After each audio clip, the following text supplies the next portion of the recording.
I need that sports encyclopedia. Where you at, Steve Kim? Got Trent in the cut. Coach JB. Yeah. Where you at, man? In the gym shooting, I'm Durant. You ain't shooting John Moran. Darnell is the Ball State legend. I'm the Warren Central High School legend. I'm proving with a reliable source, straight from the mouth of the horse. Smitty and JB and Smitty from West Coast to Yost. I love talking ball. It's nice to connect with guys that are like-minded and just are real and genuine. Better stay in your lane. Hop into You are fucking insane. Dude, what? You just will not give this guy his flowers. What is wrong with you? Oh, you must have thought I was a bitch. I am him. Use not it. What's the topic? With your logic when I flow. Big Komodo, how it's talking. You gotta get back to letting the baby cry a little bit to see if they can soothe themselves. That's a bar. Issues get pressed so past it, don't get sacked like bags and baggage. Smitty and Jason Brown killed it, yeah, it's a rap. We what the game's been missing, we switched it and filled the gap. I identified him after his third fight, and I said that guy can be a star. I'm so proud of the show, bro. With the gas, Smitty and Jason Brown. Coach JB show.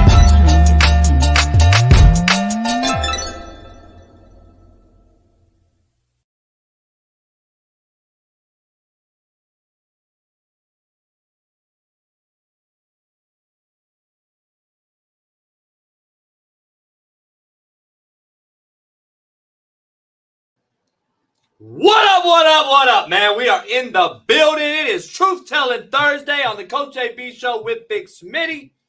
And I don't think we're zoomed in, but it is what it is. It must reset every day. But we are in the building, in studio live, third day in a row, Tuesday, Wednesday, Thursday from studio. It's the little knob. Yeah, just turn it like towards the, turn it to the right. Yep.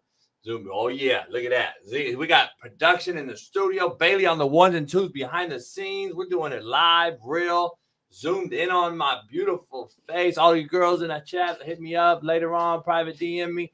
Leah, Lucy, Jada, Gawk, everybody out there.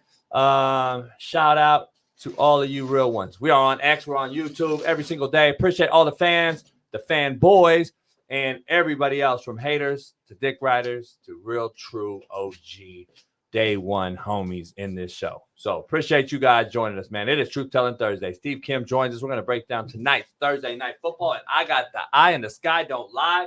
The last one with the pin wins. Remember that. I'll be on the board today breaking down Miami, Buffalo.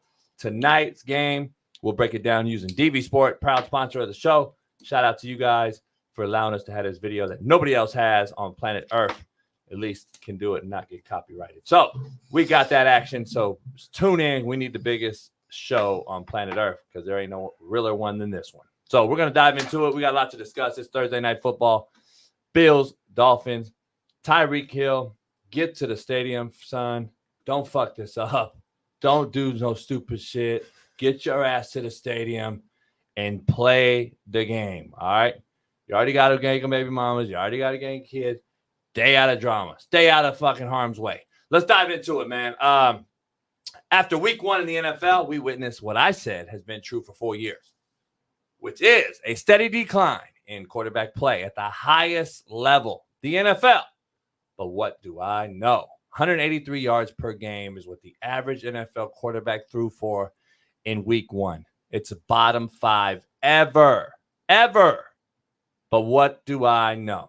Tonight, we get to witness two quarterbacks worth $500 million combined. Go at it. In Tua and Josh Allen. What will we get? Two guys worth the money, or is it two guys overpaid? Either man has lived up to expectation. One went to an elite Alabama. The other one went the JUCO route and was 13 seconds from being in the Super Bowl 4 years ago. But besides a special teams blunder cost him. But guess what? Only time will tell.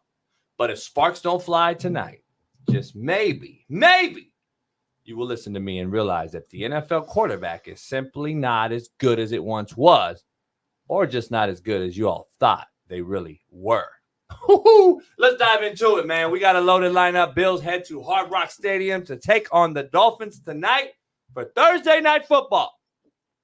The Pac-12 is planning to rebuild the league by adding 4 Mountain West teams, Boise State, Colorado State, San Diego State, and Fresno State, back to the Pac-12, even though that'll only give it 6. So let's just call it Pac-6. USC Athletics partners with a cannabis company in cookies in a groundbreaking sponsor deal. Oh, my goodness. We're going to break that. And Shannon Sharp has broke the internet once again, going live on IG, making noises. Can't wait. And we may actually be able to get him on the show today. We don't know. We've reached out to him, and he actually has responded. We are trying to get Shannon on our show, which will be the first show he appears on after the IG Live incident. This time's going IG Live, having sex is crazy talk. He sounded exactly like I don't even want to say nothing because, man, if you don't know about Shannon Sharp back in the day, having beef with certain people, calling them certain things and making noises like a horse makes, last night you got witness of that on IG Live. But before we begin, you know who's here. My self-esteemed co-host extraordinaire, 317 Far East Sider, Lamar Jackson loving, LeBron hairline having, Caitlin Clark jocking, Fox Sports' very own Big Smitty. You zoomed in on me? You got Tourette's on me? You zoomed in? Yeah, I'm zoomed in. Okay. See, when you, it's crazy how I wasn't zoomed in. Because you don't prepare. How you didn't prepare I prepared the night before. No, you I don't. came You here weren't late even last night. I didn't tell you. I didn't tell you. I came here at midnight. I zoomed in my camera. I didn't zoom in yours. That's your camera. It's a white camera. It's a black camera. Racist. The black camera is the best camera. Ask anybody who does this. The black camera is the best camera. Bailey on the 1s and 2s. Shout out Bailey to Bailey, Price man. Media. Go follow him and Matt McChesney on 0 to 60 pod after our show later on every single day. Bailey's getting that show going with Big Matt. Hopefully Matt joins the show tomorrow. I know a lot of people are in the comments talking shit. Where's Matt been since Colorado lost? Everybody always wants to talk shit. Matt will jump on when he can. He's been in court all week, I guess, doing his thing as well. So we'll see if he jumps on tomorrow before Colorado State plays. So that's a big game. I'm going to give you my predictions on that show tomorrow, on our show tomorrow about that.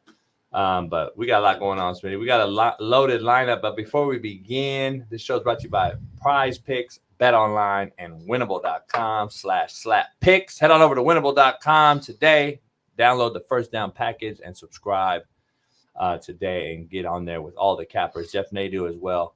Plus our Sunday football pregame show with Shaun Salisbury. We'll be giving out picks as well on that on Winnable. So head on over to Winnable.com/slap-picks and use the promo code Coach AB. Now, quote of the day brought to you by BetOnline.ag. Use the promo code BELIEVE, BLEAV. Get you 50% off on startup bonus. And understand, it's almost baseball season. Ohtani's about to go 50 for 50. We're going to dive into that as well. You can bet it all on BetOnline.ag. Plus, the NFL is here. College football is here. You can bet it all on BetOnline.ag. And before you know it, just so you know, every single Halloween, guess what starts up? What? The NBA. Already. The NBA will be here. This is the greatest part of the season in the actual, year. You got baseball, football, basketball, and college and NFL. So you got everything at this part. So live it, love it, and appreciate it. It could be all over if Kamala becomes president. So let's get a quote of the day. Hold on. Let me take a break. Quote of the day brought to you by BetOnline.ag. We guys clap. Start creating opportunities and stop making excuses. That was shitty. Smitty night. If Smitty don't have the right energy, then he don't have it right. So give me the drum roll on me. Quote of the day brought to you by BetOnline.ag. Start creating opportunity and stop making excuses. That's how you say that shit, JB. No, you didn't. Way different. I believed at that time. Just because you loud, don't mean you right. And just because you loud, don't mean you believe that. That second time you said that shit, you stood on that shit 10 toes. And you believe that. That's how you say it. That's a top 11 quote right there. Top 11 quote all time. I'm going to add to the list right now. Top 11 quote, JB. Let's get it. I just added that in today. Contrary to belief, brought to you by Prize Picks. We will be giving away a prize pick. DFS picks of the week. I'm going to give away mine tonight for the Buffalo Bills, Miami Dolphins. We'll pull it up later on. I'm going to dive into it. I'm going to give you my over-under rushing, who to pick. Does Josh Allen rush for over 46 yards? Does Cook rush for over 70? We're going to dive into that. I'm going to break that down. Plus, Tyreek Hill, you taking him over or under 92 yards? I got an interesting take on that tonight. We're going to dive into that. Don't miss that segment and head on over to winnable.com and /slap picks and join that today. Contrary to belief, Prize Picks, like I said, is the sponsor. Being told no should only make you want to say, I told you so. One more time, though, because like I could tell that D Jones and like some people in the chat, Gene, he didn't fully comprehend Ryan. He didn't fully comprehend what you said. So just say it one more time for those three guys specifically. Being told no should only make you want to say, I told you so. Come on now. You don't even know. That's my own thing. You don't even know. That's one of the best feelings next to getting uneasy. It's like proving somebody wrong, proving yourself right. Well, there's no greater feeling in the world than doing something that someone else said you cannot do. Where you going, homie? God, you guys aren't ready this morning. That was a bar? Cool. It's cool. That was a bar? You don't understand it. It's all right. You don't need to understand it because the Pac-12 is about to gain another 6 teams, they say. But anyway, poll question, Smitty. Let's dive right into it. Maybe we'll take some calls today. Steve Kim's our only guest today. Let's do it for real, though. Actually, not. We may get Shaun Sharp, but we'll take some calls today. Let's do it for sure. Members only. So that means you got to member up. We need 1,000 members. We're about 560, 600, Mike. Follow our subscribers and actual members. We need you to member up. It's $1.99 a month. Go member up. What time should we take calls? Like let's actually stay on it this time. We'll take, let's say 7:30, 8 a.m. 8 a.m. Let's say 8:05, right after a commercial. Yeah, because you might want to do the Steve Kim's getting off around 7:50. Hold on. What time are you going to the big board though? We got time. We got time before Steve Kim or after. We gotta be a clean transition. I mean, you remember we talked about that. You didn't prep that. That's ad lib show. 8:05 a.m. We are doing calls. We'll take 5 minutes of calls. So if you're not a member, you can become a member between now and 8:05. Because dead ass, if you ain't green, then you ain't getting on the machine. You want to address Freddie Mac? What'd he say? Sharp isn't coming on this damn. All right, listen. Freddie Mac's a hater, ain't he? He called me a hater, but he don't like you at all. But keep it real, he a hater. Freddie, just understand that I'm connected. I'm well connected. I'm leaving it at that. Freddie Mac is a hater. I saw him on IG last night. He said he was just laughing at some shit because he knew how he took the take. He just a hater. That's your best friend, though. Really, he really like you, though. I like Freddie, though. He just a hater. Do you know him personally? No, I don't. Okay. I don't know how he is. I think I grew up in the streets together. He's a DEI hire, though. Freddie's a DEI homie. Poll question. Will the Pac-12, everybody in the chat, chime in. Smitty, the camera's over here. Will the Pac-12 recover and be a serious conference again? All you guys chime in. Y'all ain't been serious since 06.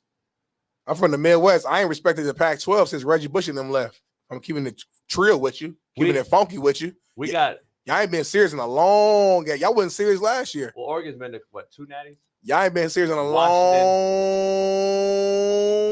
time. Washington played as a full conference. Y'all ain't. Washington made it, though, twice? As a full conference, y'all ain't been serious. Has SC made the playoff? No. I don't think so. They haven't. I'm looking at that. Has SC made a fucking playoff? No, they haven't. Ain't nothing to look up. They haven't done it.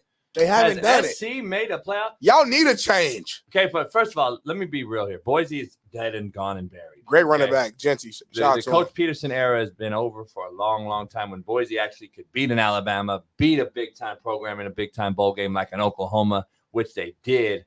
That's not the Boise State program anymore. Colorado State is a mockery.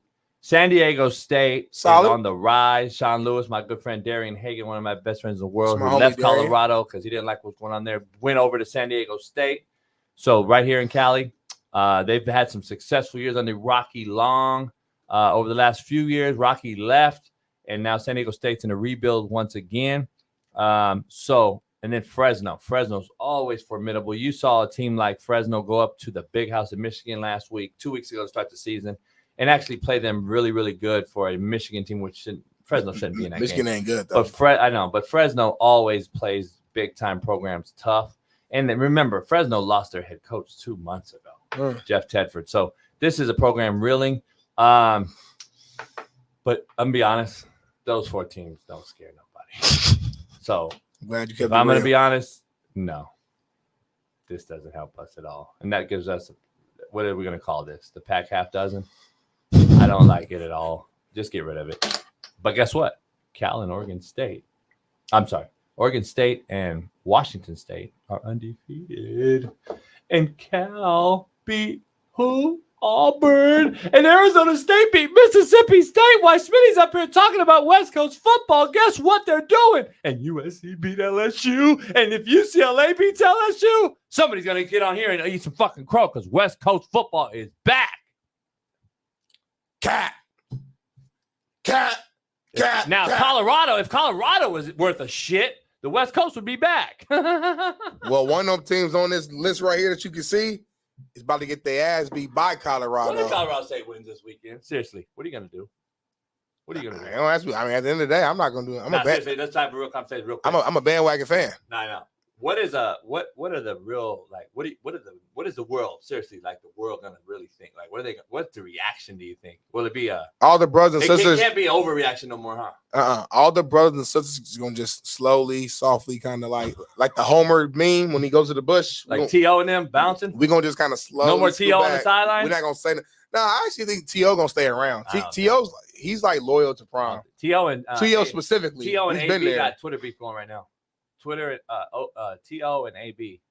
I bet. You know Antonio Brown be on Twitter acting a fool. Antonio Brown. You love him. Like, you know he got a publicist doing all that. There's no way. His memes come out too fast. And you becoming a fan slowly, though. Yeah, it's crazy. You slowly, like, he's turning me. You love him a lot. He's a Trumper. It's crazy. And then that's all it takes. That's all it takes for JB. No. That's a big piece. That's a big piece. He's been like right-wing takes lately. I'm like, damn, AB got right-wing takes? Because, he was never that way. I mean, I lean right as far as thinking, not really just voting. I've been on the show for 2 years, and you've been dissing AB, calling him a shithead, all this shit for years. And now, let's make no mistake about it. Now he's a Trumper, and now I'm best friend with big time supporter. That's all it takes. That's all it takes. Let's make no mistake. I'll make mistakes. Still a shitbird. He's still a shitbird. But that's your best friend, though. No, my best friend. I don't even know the motherfucker. I don't. You know his daddy? Okay, so you know the son then. Legend. Shout out. I know. I told you that. You didn't even know that.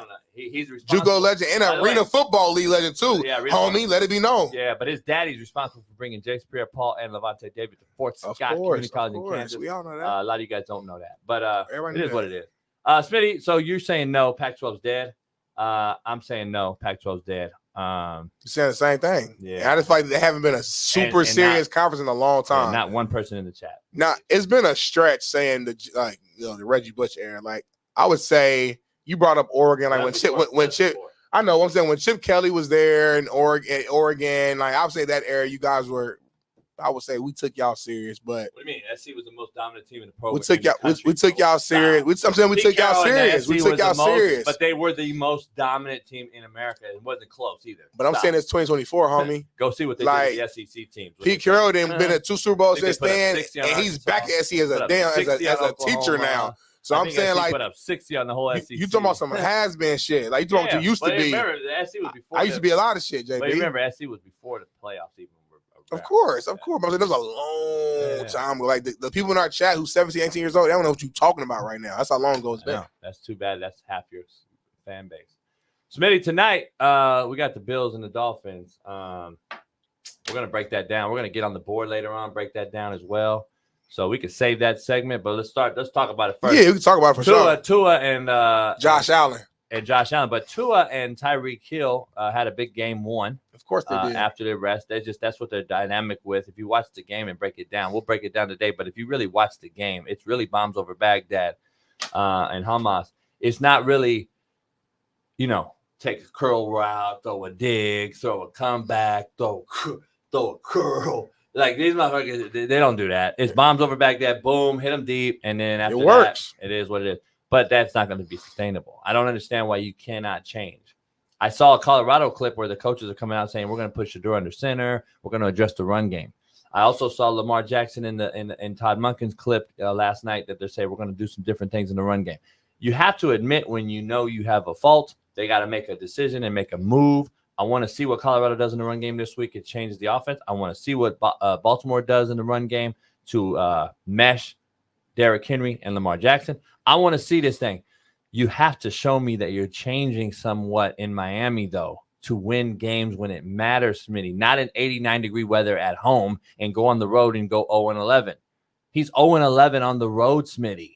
Like, that's a pretty goddamn telltale sign, isn't it? Like, come on now. We can't keep saying we're going to be Tua defenders because he got a $200 million bag of money. That doesn't mean nothing. He's 0-11 on the road when it matters, and that's period.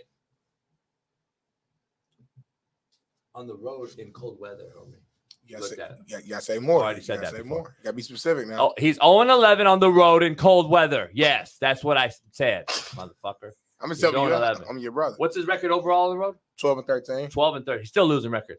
He has an 0-6 record when the temperature peaks at 45 degrees or lower during one of his games, and when the temperature is below 40 degrees, he is 0-3 overall. Comparatively, Tagovailoa's record is when the temperature is above 45 is 32-13. Damn. That's what I'm telling you. Damn, that's crazy though. I'm glad you finally do some research. Like sit on that pause and think about that. What you just said. So hold on though. You said 12-13 on the road overall. Yep. Okay, and he's 0-11 overall in cold weather. What's that combined? Some math majors out there. 12 plus 11 is what? Well, 12 plus 12 is 24. 13-11 is what? 13 plus 10 is 23. So then plus 1 is 24. That's Kobe number. RP. 24 losses. And how many wins? 12. He's 12-24 on the road overall. But you paid him $200 million. Well, hold on, homie. The problem in your math is that there's overlap with the losses. Like if I'm 12-13 overall, that's his actual record on the road, period, which will include some of those cold games. So you're actually wrong. I'm just correcting you because you're my homie. I don't want people in the chat coming at you. You know, I'm not disrespecting you. Cameras are legit. They legit. They real. Hey, you guys are welcome. Let's keep going back and forth, Bailey, real quick. You're actually welcome. And then come back to me. You're welcome. And then go back to JB one more time. And then end off on me. Man, I was testing him, homie. You saw he fucked up a little bit. I was testing you, Bailey. Don't show the shit I got going on. You know what I mean? Live. I got some IG Live shit cracking later. Right. So don't show that baby yet. We got the casting couch over here. Yeah, I mean, how y'all doing? Say hi to the AEs. Hey. What are your thoughts though overall on the game? I want to hear about the game itself a little bit. I don't even go to big board because for me, I think it's a big time game, even though it's on the same game of the season, because this is a divisional matchup. And we look at that division, and I know the Patriots kind of upset, the Bengals week 1, but I don't think the Patriots are going to be a serious team this year. The Jets, I think, can still be good. We can dive into that topic later. But these two teams, the Bills and the Dolphins, have been the two teams that have kind of fought for the top spot in the AFC East. So to me, this is an important game because later on down the road, if these guys have the same record towards the end of the season, they're going to look at this game as like the tiebreaker. So this game actually does matter, and I think it's a chance for Tua and the Dolphins and Coach McDaniel to show that, hey, we are ready to take over the AFC East. We know the Bills have been kind of reigning as the kings over the last 3 or 4 seasons, but we understand right now with Josh Allen and a whole bunch of just Jags. Josh Allen on the other side can show how gangster he is, how great he is, and show that, hey, I am one of the top dogs in this league, and I will show you that I don't need a Stephon Diggs. I don't need a big-time superstar receiver or just offense around me to still lead this team to victory. So I think this is one of those games where you got to just, walk in and, like, put your nuts on the table and show who's bigger. That's what the game this is. Who got the bigger balls today? This is a bigger balls game. Is it the Bills or is it the Dolphins? We're going to find out. The Dolphins don't have big balls. Like when they get cold, they shrivel up. Well, their head coach wears capri pants and vapes on the sideline. They don't have big balls. You don't like his swag? No, they don't have big balls. There's no more Bill Parcells, Belichick's, and fucking Bill Cowher's roaming the sideline. They're all 90 years old. Jimmy. You got a couple guys. You got Dan Campbell. You didn't give a guy a job that did wonders in Tennessee, who's an ass-kicking guy, coach that gets after players, and Mike Vrabel. They didn't even give that dude a job again. So you know what the NFL is trying to do. They're trying to make this thing a girls can coach and girls and guys can play together. And that's what they're trying to do. We don't want real coaches with dip and Noel Mazzoni. You don't want that no more. You don't want JB out there, Noel Mazzoni. You don't want real coaches no more. Come on, let's keep it real. So, no, you don't have nuts. You can't just create nuts. You don't get heart transplants in this business, Smitty. If that's who you are, that's who you are. The Dolphins are like 1-8 versus the Bills or some shit. I saw a stat the other day, 1-8 or 2-9 or I don't know. Here's the thing I'm going to say, though. If you guys have any faith whatsoever in me, Bills are actually 6-1, right? 1-6. Bill, yeah. Bills are 6-1. Tua is against 1-6 against the Bills.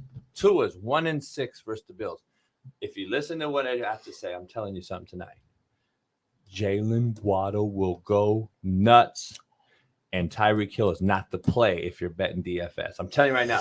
What? Watch how Waddle eats tonight compared to Tyreek Hill. I'm telling you, the Bills have to take away one, and they don't have enough on defense to take away both. They got to take Tyreek Hill away, Smitty. I'm telling you right now. I would bet Weddle heavy tonight if I'm betting DFS. Waddle. Sorry. Weddle. E-Dub Weddle. E-Dub Monday. Shout out to Eric Weddle. I would bet Waddle heavy tonight. I'm just telling you. Check it out. Just check it out. Watch. Trust me. Wait for my DFS picks later on Prize Picks. It sounds like you got some inside scoop, inside information. Don't worry about that. I'm just saying. Some money. Listen to what I'm telling you. Somebody in the chat says, Smitty, hockey season's about to start back up. Can you give us a full breakdown of hockey? Listen, I'll do that later on. Without that later on, I'll give my full breakdown. Name all the black players real quick. I'll do later on. Later on, I'll do it later on. We got to stay on track. Yeah, I'm going to break down that too, Josh. Tua is throwing for 269.5 yards. I'm going to say, I'm going to give it to you later. You got a teaser. You can't tell me anything. Hey, real quick, let's dive into this. Let's dive into the Shannon Sharp shit. Let's dive into the Shannon Sharp. Bailey, I don't know if we got a video or can show it. We got to have it. We got to have it. If we don't, let's get it. Oh, here we go. Be quiet. I'm saying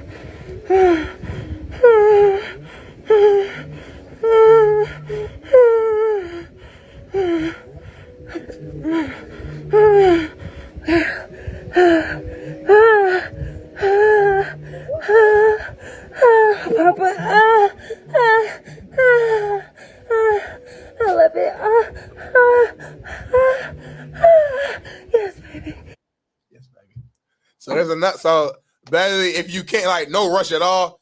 If you can, there's another clip where when you hear Uncle Shay making a certain like. I think it's very vital and important for our fans and for JB specifically to hear that. So we're gonna bring that up in a minute. But while he's looking and searching, JB, tell me this your initial. Are we gonna get banned for that? Take. It's okay. Your initial take and reaction from seeing the clip. Hearing about it, what was your initial thought? Go. I think it's fake. I think it was set up. I think he has a great PR team. I think you know some of his people that work for his social media. Personally, I think he's smart. He's killing it. He's making over $1 million an episode on his podcast. He does the nightcap with Ocho.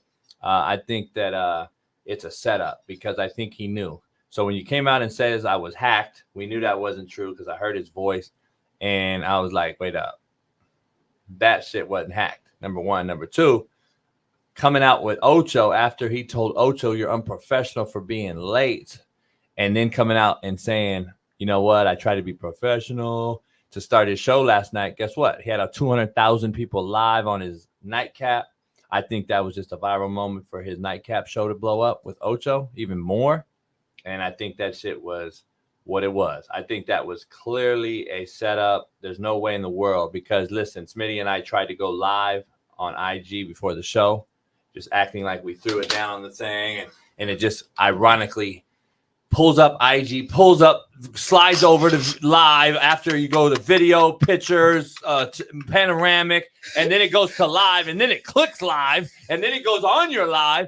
Get the fuck out of here. You can't just throw your phone on the bed. And then I think when you go live, it asks you, are you sure? Hey, you live, homie? Live on what?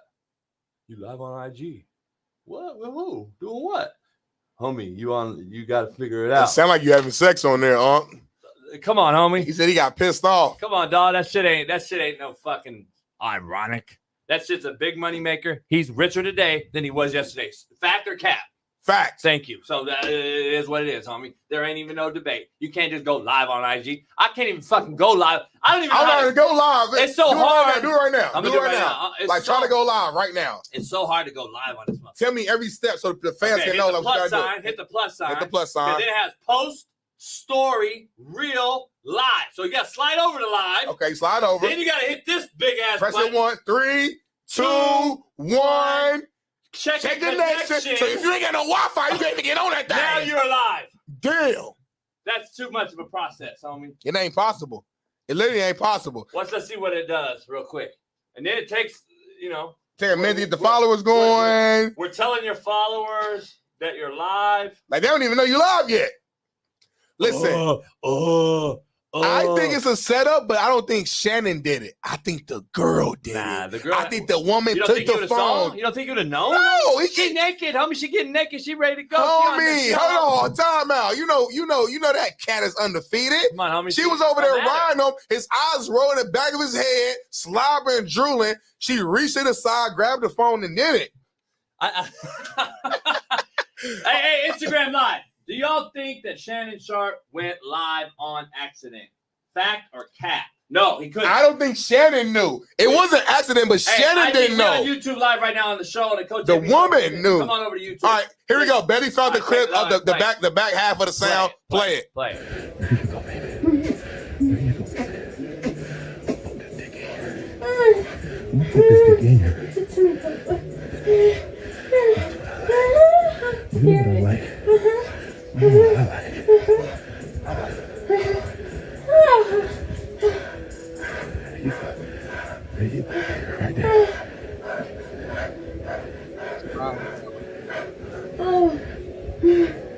That's why you said right there. There you go, baby. There you go, baby. That's my Michelle. That's my Michelle.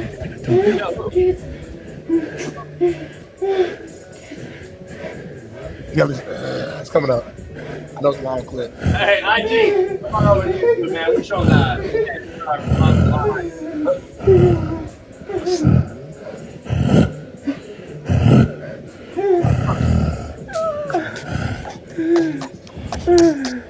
What? Hey, IG, man. Come on over to YouTube Live. Shout out to Uncle Shay. Put in that work. I'm not hating on you, brother. He in that thing going crazy. Don't let the age fool you. Club Shay Shay for real. In the boom boom room for real. We should be showing him love right now. We should show him love. Let's listen to what his excuse was. Hey, IG, we're out of here. We'll see you on the show. Come on over. Man. We should not be mad at all. And fella, listen, be real. Y'all done been in some good cat before and made some noise. Don't act like you was back there gangster with it, ain't making no noise. You breathing, you hovering, especially when it's almost time to hit that point. When it's time to climax, don't act like you over there just gangster with it. Just, you know, motherfucker. I think he was asleep. I think the motherfucker was snoring. Shout out to him for owning it, though. By the way, he owned it. He said it. That's what it was. He admitted that was the whole setup. Like, hey, Ocho, and then I'll come admit it. I'll come on and admit he it. didn't, bro. I'm telling you. Let's hear the show. Let's hear the excuse. The entire world to hear. I'm embarrassed for a number of reasons. People count on Shannon. Shay, there are a lot of people that count on Shannon to be professional at all times, and I always try to be professional at all times. Even when I'm behind closed doors, I still try to remain a level of. Even when I'm behind closed doors, I still try to remain a level of professional, although I'm in the privacy of my own home. And I'm very disappointed in myself, not for the act. I think there are millions and billions of people of consenting age that engage in activities, but to have your most intimate detail on the audio to be heard, I'm disappointed in myself. I let them call them. I called my sister. My friends, obviously, my friends reached out, but guys, this was not staged. Came in, I threw my phone. Staged. Came in, I threw my phone on the bed. Engaged in an activity. I did not know IG Live. I've never been on IG Live. I've never turned IG Live on, so I don't know how it works. And so, all of a sudden, my other phone is going off, and people are calling me FaceTime that I've never talked to a day in my life on FaceTime. And it didn't, I'm like, why are y'all calling me FaceTime? And after a while, Jamie, and he says, Shannon, you on IG Live. I'm like, doing what? You know, I'm like, what am I on IG Live for? I ain't hitting no IG Live button. He says, on IG Live for? I ain't hitting no IG Live button. He says, they can hear. I'm like, so now, Ocho, you know, I say, ask for patience. He said they can hear. And now I'm starting to get agitated again because you called me and say I'm on IG Live when I know I didn't click myself on IG Live. And you say they can hear me. I said, hear me doing what? He said, it sounds like you were having sex. Man, my heart sank. That's real, bro. He not lying. Like is lying. You a good reader of people, bro, and I am too. He's not that good of a liar, homie. He's not good. He's not good of a liar. Process, homie. You be seeing shit right in your face and still deny. I'm telling you, Michelle did it. Michelle did it. Hold on, no. It was Michelle. Okay, let's trying to set him up. Let's break this down. She gonna come out in a couple days and show her face, right? Michelle came out into the house. Grabbed his phone. She grabbed his phone. Went through the process. Then she butt naked on all fours, and then she reached back and then slid over. Video. Oh, now hit live. Come on, homie. There's too many processes. She did it while she was. Stop. She went under the cover. No. She went under the cover while she was giving them that gawk. He just said that the process, homie. He came in and threw the phone down. And she was on the bed. On the bed. He saw the phone. On the bed. He said he knew where the phone was. Oh, he threw his phone down. She grabbed the phone while she was giving him that gawk under the cover. I'm telling you, it was gawk before that. It was gawk before that. It was gawk before that. And she went live under the cover while she was giving him that top. He's getting it. He's getting the boom boom. So he fucking zone out. Hey, this is real. Smitty will defend any and everybody, no matter what, homie. He literally is breaking down a fake IG Live and defending what's the name. You speak on things with an opinion and speak on it as if it's a fact. Was that a sister or a white girl? She was mixed, but so black. How do you know she was mixed? Homie, I know. I know voices. Yeah, she's black, but I'm saying she's mixed. Like she's black. She wasn't mixed. She's mixed. She's mixed. She's mixed. Let me ask you something. How old was she? I'm calling 27. I'm calling 23. 27, homie. Stop. Chill. Yeah, 27. It seemed like 27. 27 is consenting age. Homie, what you talking about? So I was single, man. I'd be out here. You think she signed NDAs? Homie. You think she signed an NDA? Why you go to homie? You think she signed an NDA? It depends. I don't know. I don't know his business like that. I don't know if that's his regular. I don't know if that's like his something new. It sounds like that's something that he, Michelle. Sounds like something he used to. He didn't been in that. So he probably got to understand in a certain relationship. He probably been doing anything for a minute. Yeah, I mean, I just glad she's a woman, dog. Let's get into this. Stop saying stuff that you've seen in the comments, JB. That's not from you. That's not from you. What do you mean it's not from me? I saw him in that green. That's something that you saw on Twitter. I saw him in that green sweatsuit, homie. That's all I need to see. I don't need to hear nothing else from nobody else. I need to read the chat. I'm in fucking Bailey's chat. Florida State football scene fighting. Listen, I don't even want to tell you what. No, I'll say it. I gotta hear it because I didn't see this, homie. I did not. I have no idea what you're talking about right now, homie. We got problems, Seminole Nation. What's wrong, homie? Florida State, there's a serious problem, dog, and it's way deeper than just 0-2. I'm gonna be real with you, homie. What's going on? You got me nervous. You haven't seen this? Right hand of God. I don't know what you're even talking about, homie. Bailey, go ahead. Break down practice at Florida State. I look normal. Just keep watching. I'm gonna enjoy what you see. You're just throwing the ball. Hold on, I'm like that's DJ. I feel like I'm seeing shit. You know how you watching something like something quick. Rewind it a little bit on DJ. Let's break down DJ's stance right here. Too wide, right? A little too wide. He's got no stagger. I need a little stagger in the gun. I need a little stagger. I don't know what Norville's doing with him. There's got to be a little stagger there. I need my left foot back. I need a little stagger, Smitty, so I can rock the boat. We call it transfer our weight like a boxer. I got to be able to what we call sock the back wall. I want to slap the wall with my backhand and sock you at the same time I'm throwing. I can't do that with a balanced state equal stance. I need a stagger, right? Like this. So let's break him down. So let's see him. He's in the gun. I want more knee bend. But real serious, I'll break him down real quick. Too high. Not every ball snapped by the center is going to be perfect. Quarterbacks out there listening, even though I'm on a real talk right now. He's too high because the ball goes high. Guess what? If I was in a more bent athletic stance, I could jump and get the ball, correct? Explode, yep. If it's a low snap, I'm already there. I'm down and I can get it and scoop it up like Jalen a shortstop. Jalen Hurts does a good job of that, actually. Yeah. Real low he stance. He is too vertical, no knee bend. And, okay, so go ahead and play it. And then the ball snap. And then there's a guy shooting a guy with a water gun. And then he gets into his stance. Hold then, on. so the guy runs by with a water gun, and then we got a unserious program. So a guy's shooting a water gun at the guy, and then we got boom in Florida State. I don't know why. I don't know. I guess it's raining or something. Homie. But so DJ again. Now we got to turn our back at an unathletic stance. Right there, bam. There's a guy with a water gun. I don't know if you see him. He is actually shooting it at a running back crossing the. He got a Super Soaker 5000 home. I ain't seen one of them since the 6th grade. I can't take it serious no more. That's the real drill that y'all doing in coaching. I tried. Homie. That's your generation. I've never seen it. I pulled out water hose mini and wet all the balls. Right. Because I was about to. We knew it was raining all wet week. balls, cold balls, Yeah, because you know the situation. But you don't do a water gun. I've never seen that in my life. I played football for a long time. You've coached and played for a long time. Listen, man, Mike Norvell's a good friend of mine. You like Norvell? Great dude. You trust him. You say he was a great coach. Yeah, Jermaine went there. This is his program that he's running. Yeah, but I've also heard some things. I'm not gonna say nothing. What'd you hear? When he first took over the Florida State Seminole team, remember they've had more legitimate transfers than any other team in the program, in my opinion. They've had more impactful transfers out of the portal than any other team in the country, in my opinion. Just look at the draft picks they've had. Look at the guys they've had come in there from other schools, and go break it down. Now, listen, I would love to hear what Norvell's excuse is or reasoning. Not even an excuse. It's his program. Shit, it's his.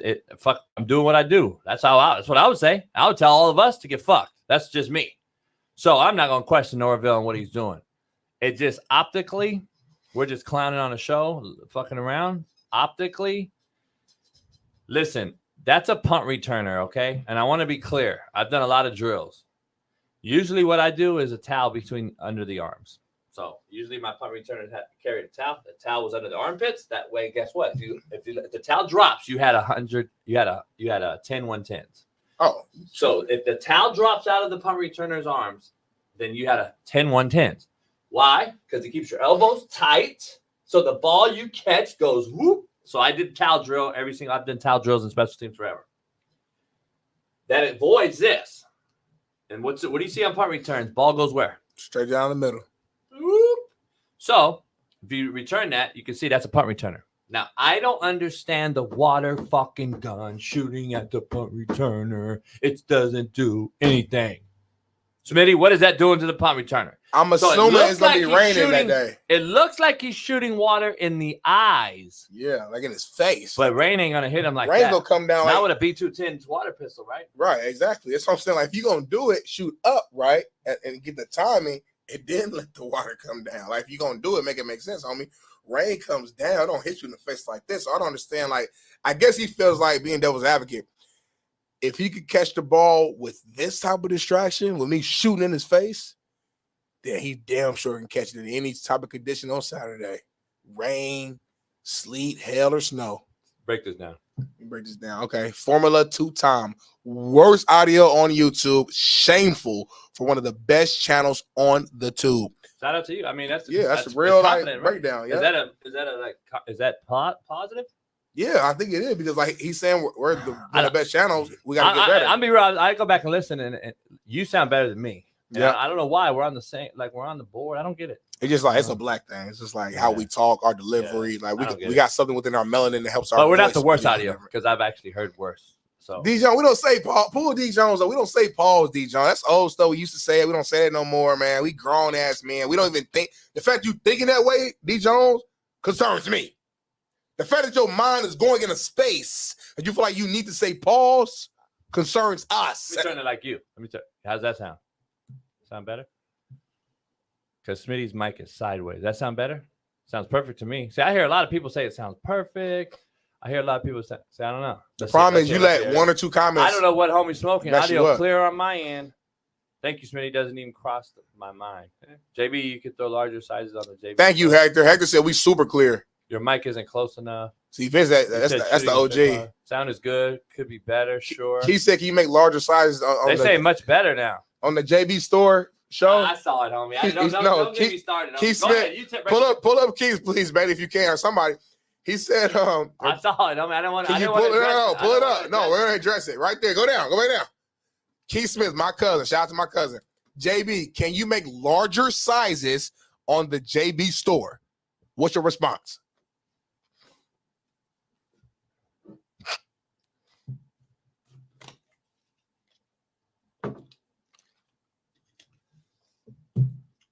here, baby Jesus.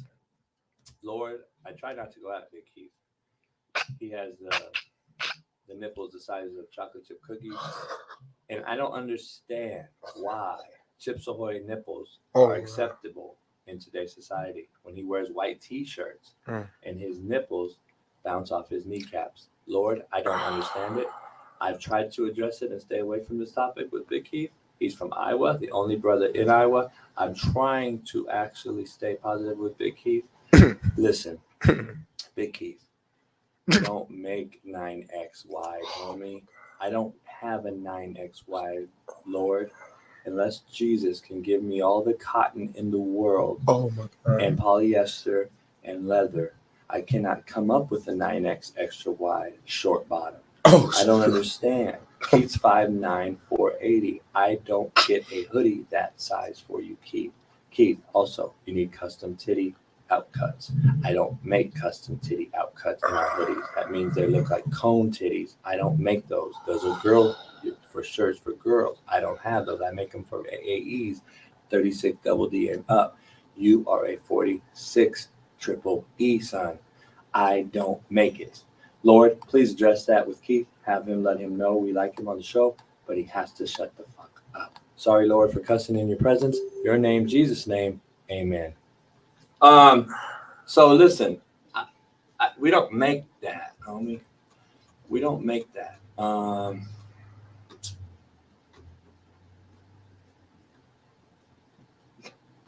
We don't make those. I don't understand. Did you see Nate Dogg's comment? Who? Did you see Nate Dogg's comment? Nate Dogg? Yeah. No. What do you say? He said my cousin got baloney nipples.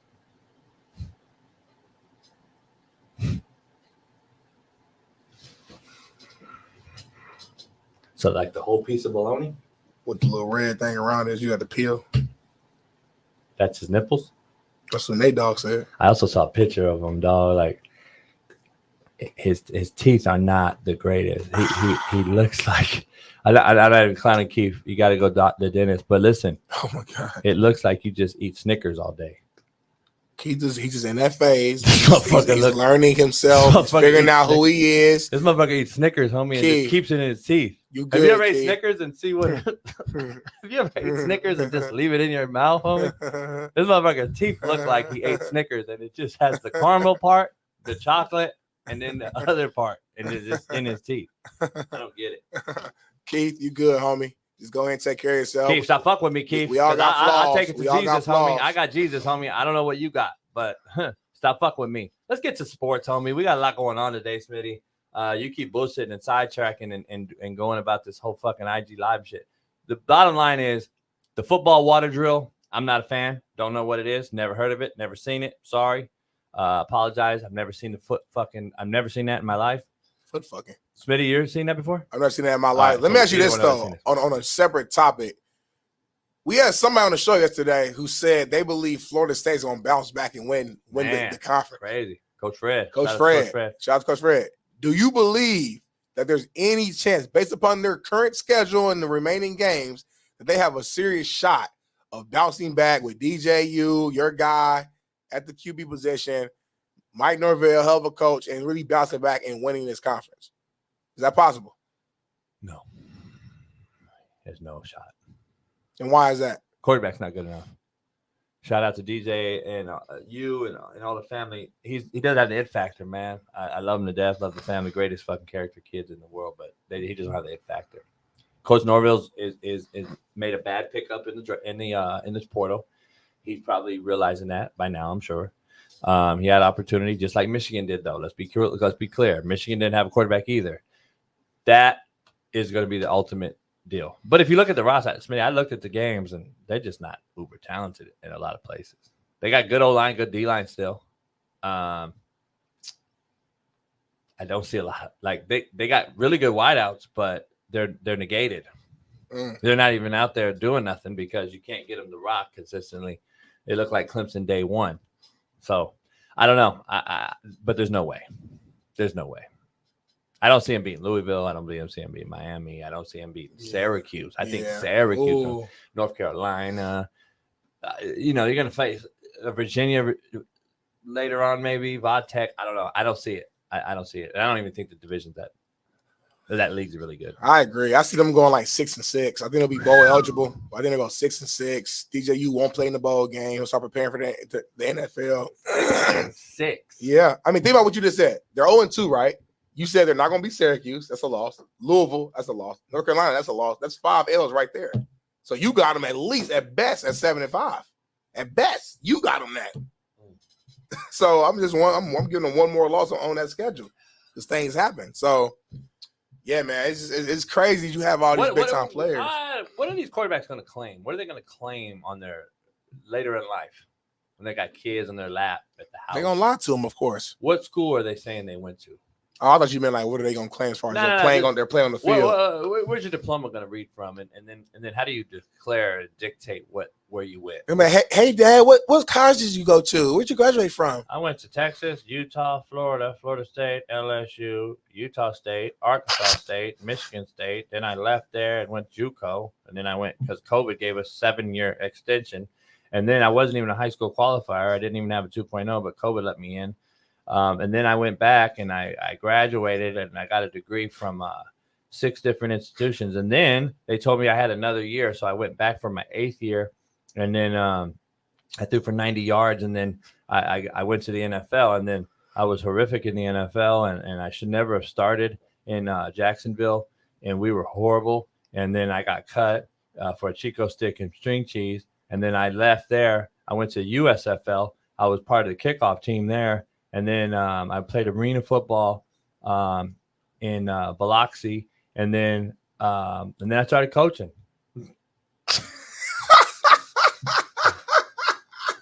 Fuck, homie. What are we doing? The simplest way to do it is be like, I went to the Big Ten. I went to the ACC. Like I played every team in both conferences. What are we doing? Nurse Court. Shout out to Nurse Court LSU. They got Court. UCLA this week. Did UCLA play LSU this week, Bailey? Can you pull it up on your laptop? Fuck, you already got a laptop. Fucking rude as shit on the show. You got a laptop. South Carolina, USC, LSU. When's UCLA play LSU? There, who? UCLA. Don't they play LSU this year? The next week, 21st. Next week. Why next week? During week 4. That shit is crazy to me. Why aren't they playing? They should have played USC and UCLA right back to back. One on the road, one at home. Think so? I mean, I'm just saying. You don't make the schedule, homie. I mean, I'm just saying. So you got UCLA next week. You got South Carolina. South Carolina beat Kentucky last week. They did? Yeah, they beat Kentucky. Heard there's a little beef between Stoops and the 2 head coaches got a little to it. So South Carolina beat Kentucky. LSU got South Carolina this week. I think that's a game to watch. We're gonna break those down tomorrow. We're gonna break that down tomorrow. And we also gonna break down Darnell's dogs, my projected ballers in the NFL of the week. We got a quick break. I'm about to grab a chocolate chip cookie, take a piss, wash my hands, take a knee, and thank the man. And when I come back, I'm going to tell you Big Smitty's, Darnell's dogs of the week to look forward to in the NFL. Don't you go nowhere. Hit that like button. Time out. We got time, don't we? We got a couple minutes. Yeah, it's not 7. Well, I know. We're going to go take a commercial. Yeah, it's wipe. Let me ask something. Keith, stop. What did he say? He didn't even do nothing. Did you really just say Iowa-Minnesota game is going to be a fucking war? It's going to be a good game. It's going to be a good game. Iowa State just beat you. It's going to be a good game, though. It's going to be a good game, Iowa homie. State just beat you, homie. Iowa State just beat you. Smitty, what's your thoughts on your homeboy Lil Wayne not getting the nod in New Orleans for the Super Bowl? They gave it to a Compton native, Kendrick Lamar. A lot of cats, even from LA that I know, aren't really pleased with it. They thought it should have been Lil Wayne because they're hip hop heads. Lil Wayne in New Orleans, done a lot of shit from home. Is it just because he's too old, like football? Like the bags past him? They want the young guy that's popular right now with the whole Drake thing. What's your take real quick before we take a break? It's a few things. Number one, it's all about money. Kendrick Lamar is the biggest rap artist out right now, has a song of the year. So that's number one, first and foremost. Number two, based upon some of my research, I do believe there's a little bit of underlying just not beef, but a little bit of shade. Like I know Birdman, who obviously is the head of Cash Money, and him and Lil Wayne grew up together. Her Birdman and Jay-Z are not tight. I know Jay-Z and Drake have always had like kind of competition, especially years ago when it comes to music and charts and records, things like that. So I don't think they're the best of friends. So I think it's kind of twofold. One, Kendrick Lamar is popping right now, but two, it's kind of like an indirect shot at kind of the Cash Money unit as a whole. And if you guys have been doing your research, Nicki Minaj spoke out about it. Wayne's engineer spoke out about it. Wayne himself hasn't said anything, but I can only imagine how he feels about it. Like, a lot of people look at him as like the GOAT, and if you don't look at him as like that, you still respect him as one of the all-time greats. And to be like, he's still rapping, he's still active, he's still good. Is he in his peak? No, but he has a hell of a track list of songs that he could go to Super Bowl and perform and have the whole entire like stadium rocking. And I can only imagine who he bring out. He bring out Juvenile, some of the old school songs like from Cash Money, like just so many New Orleans legends. And I just think it has nothing to do with. I'm a Kendrick fan. Kendrick's popping. I love Kendrick, but it just makes more sense. When it was in LA, they brought out Snoop, they brought out Drake. It made sense. Let me. New Orleans bring out Weezy, man. I brought it up because I wanted to throw this at you and see what you thought, because I got a couple friends of mine. One's a female, one's a man that's worked on the Super Bowl sets every year. So I asked him. I said, "What's the deal?" This is coming. You don't know who it is, so it doesn't matter. But this is what was told to me, and I want to get your take. They said that Lil Wayne's voice does not project to be on a halftime stage in a Super Bowl setting like some other ones. They said that the voice has to make sense for a Super Bowl setting. Is that real shit? Because is his voice in live concert something different? I don't know. I've never been to a concert. I don't go to that shit. Is his voice in person some sort of deterrent? Because apparently they're saying it is. And I just want to get your take on that, because that's what I'm hearing. Yeah, I think it's a little bit of a reach. I mean, I hear what they're saying. You know what I'm saying? Some people's voice in studio compared to live isn't like identical. But what I'm saying is his track list is so iconic that once the beat drops and the song is on, nobody cares. Everybody gonna just be rapping the song and just hyped. And when I went to the Wayne concert, I know every single word. As soon as the beat drop, we just rapping with him. Like, we're not even worried about, oh, his voice sounds weird. It's like, no, it's the nostalgia from when that song dropped in that moment. The Carter 3, man, like there's so many just legendary albums that he's had. I hear the chat, Smitty, but you can't compare Jennifer Lopez to Lil Wayne. Yeah, it's just different. You got a singer versus a rapper, homie. We know J-Lo's not a great singer, but she's a great performer. Yeah, she can sing her ass off, and she looks good doing it. It's a little different. Different deal. Mm-hmm. Interesting. I don't know.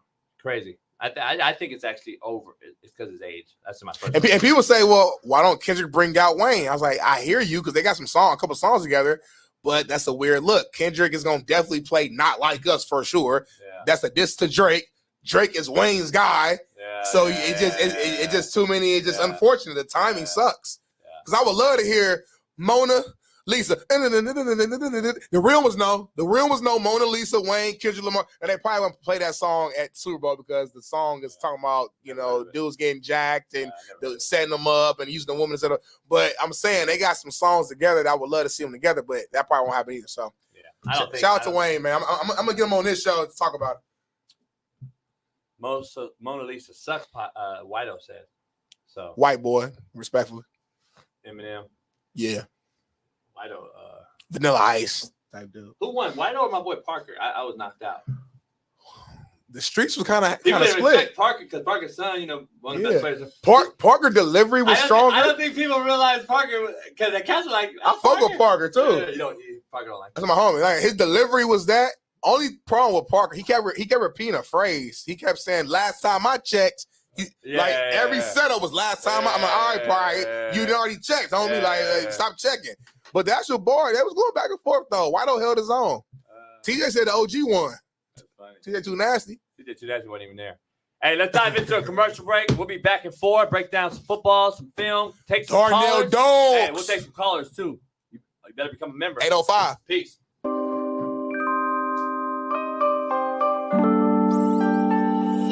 I apologize for my boy Smitty. I don't know what he was asking. When's the last time you jacked off? Oh, wow. You guys, man. Hey, I'm just fucking with you, Luca. Man. Hey, I'm just fucking with you. You guys are going to get, a lot of controversy going with this show, man. It's a good question. It's a good question, though, man. Listen, man, we were just trying to fuck with you. We want to get you loose, man, for the game tonight because we want you to go off because I'm going to bet on you. I know betting's a real controversial take right now, but I'm going to throw it out. I'm just going to throw it out there. If you could get me a triple-double, I'll break you off on the side. I'm just throwing it out there. If you can get me a little bit of a triple-double. Little Jonte Porter. I don't know. Any way, type of form. If you can give me a triple-double, whether it's 10, 10, and 10 or 30, 10, and 10, whatever you could do, I'd appreciate it. You don't need the money. You got big bag of money already. That's gonna come tonight, man. I can say that's gonna come tonight. You're gonna see outstanding performance by me, and if it takes a triple double for you to get some money, then that's what I'm gonna make happen for you. Only for you. The one and only Kareem? Magic Johnson is on the show right now. What's up? What's going on? Magic, what's up, man? What's up, Coach JB, baby? Darnell, baby. What's going on? Yeah, how you feeling, Magic? It's an honor. Well, I'm feeling good, baby. And first of all, I just want to say, rest in peace to the NBA all-time great, the logo, Jerry West. He has passed away today at 86 years old, baby. And I just want to give my condolences to the West family and thank you, Jerry West, for everything you did for the Laker organization and the NBA. Yes, man, for sure. Hey, let me ask you something. Was Donald Sterling really racist? Donald Sterling, look, he was a very sick man, okay? And he was a racist man. And I went to church. I prayed for Donald. But Donald did a lot of stuff that was not becoming of an NBA owner. But to answer your question, yes, he was. He was a very racist person. I gotta show you something real quick. Brittany Griner's in the news. Brittany Griner's in the news, and I know you have a son that is now a daughter, or something like that. I'm confused. I apologize if I offended you, but I know you have a son or a daughter or something. We call them made up humans here. What do you think about Brittany Griner here having a baby? Brittany Griner is an outstanding athlete. I don't know if she's a transgender or if she just I don't know what she goes by, but I'm really happy for Brittany Griner, and I'm happy she's back from Russia, and I hope that she can have a good family. I just want her to have a good family. Okay. Do you feel like you could have been talking about the WNBA more on your show, given that you are the king of ESPN? I mean, we could have been talking about or covering the sport a little bit more, but I would say nobody covered the WNBA more than First Take. But could we have talked about it a little bit more? Of course.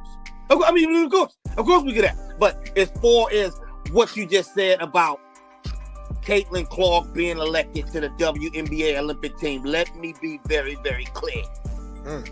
First of all, everybody that was elected on the WNBA team deserves to be there, okay? There was nobody else that I would have swapped out but Caitlin Clark. I understand that. I get it. But if you look at the situation as far as popularity, and as far as ticket sales and views and things of that nature, Caitlin Clark, as far as marketing, should have been put on that team. I mean, come on now. If you look back at the men's USA team, I mean, do you think Christian Laettner should have been picked over Alonzo Moore or Shaquille O'Neal? It shouldn't have been. But when it comes to marketing, especially when we're talking about one of the hottest Caucasian women coming out of college, the seats are filled up because of Caitlin Clark. She should have definitely been selected on that team. When she was at Iowa, she was out there busting their living, you know what? And that's exactly what she would have been doing for these ticket sales if she was playing in the Olympics. But like I said, I have no quarrel with the teams that they picked. Okay, this is not a lie. This is not a spurious accusation here. I'm not making this up.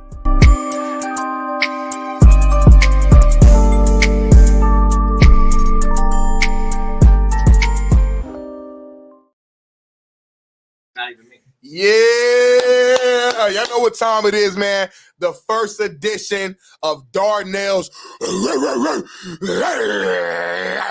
Dogs. I'm giving y'all my projected ballers of the week in the NFL. I don't care about the order. I'm going to have my guy Betty just throw a picture on the screen, and whoever he throw on, I'm going to tell you about them. Who we got as the first person, Bailey? You see it. Josh Allen. We got the Bills. We got the Dolphins. It's Thursday night football. The Bills have been the kings of the AFC East, and I don't see it changing. Josh Allen's going to ball out tonight. He will be one of the dogs. He will hurdle the Miami Dolphins. He will lead his team to victory. You will see Josh Allen getting 2 or more touchdowns, 300+ total yards, including rushing and passing. If you got him in your fantasy, he better be starting tonight because he's going to be a dog. And I get first dog, Josh Allen. Who we got next, baby? Throw it to the next person. Latu. Breakout game. We got the Green Bay Packers, y'all. And guess what? Jordan Love is hurt right now. I don't wish injury on nobody, but it's a part of the game. So they got Willis in.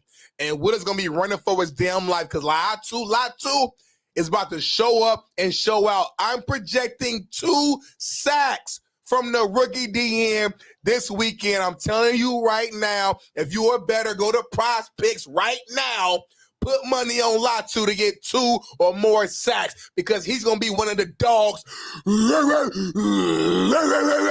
that you see this week. Rottweiler. What we got next, baby? Put it on the screen. The next dog, another DN, maybe the best in the league, Myles Garrett. He's the leader of the Cleveland Browns. He's what keeps the engine going. He is a beast. He's a freakazoid. Look at his arms. He reminds me of Big Smitty when I was in my prime at Ball State. All muscle. He beats you with strength. He beats you with speed. Once he gets you guessing, it's over. I'm telling you right now, Myles Garrett's going to have a breakout game. The Browns took an L last week. I know he's pissed off, and you're going to see this dog on that field looking like a pit bull sliding out his mouth. Just Benny, what we got next? Who the next dog on the screen?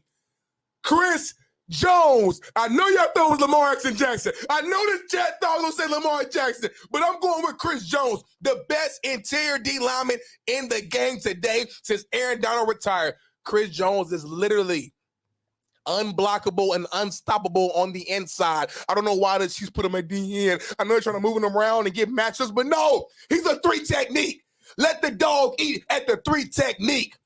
He's going to ball out this week. He's going to be a game changer. He's going to get 2+ sacks, but bigger than the sacks, he's going to be impacting the game. You're going to see Chris Jones in the backfield all game long against Joey B's Bengals. So, Joey B, you better watch out. You better watch out because that big dog right there, he's a different dog. He's like Ash behind me. Last dog, though, Bailey. Put him on the screen right now. Derrick Henry. He was quiet week 1. JB doesn't know how the Ravens can mesh these 2 talents together of Lamar Jackson, who's a shotgun guy. Derrick Henry, who's an under the center guy. He don't know how they're going to make it happen, but I'm a believer.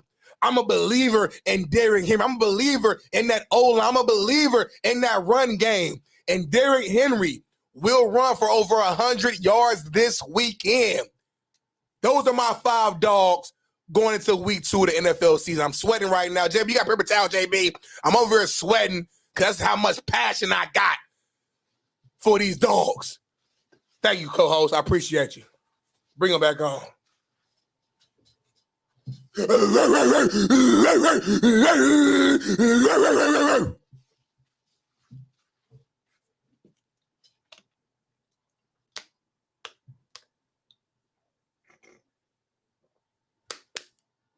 Good job. Good job.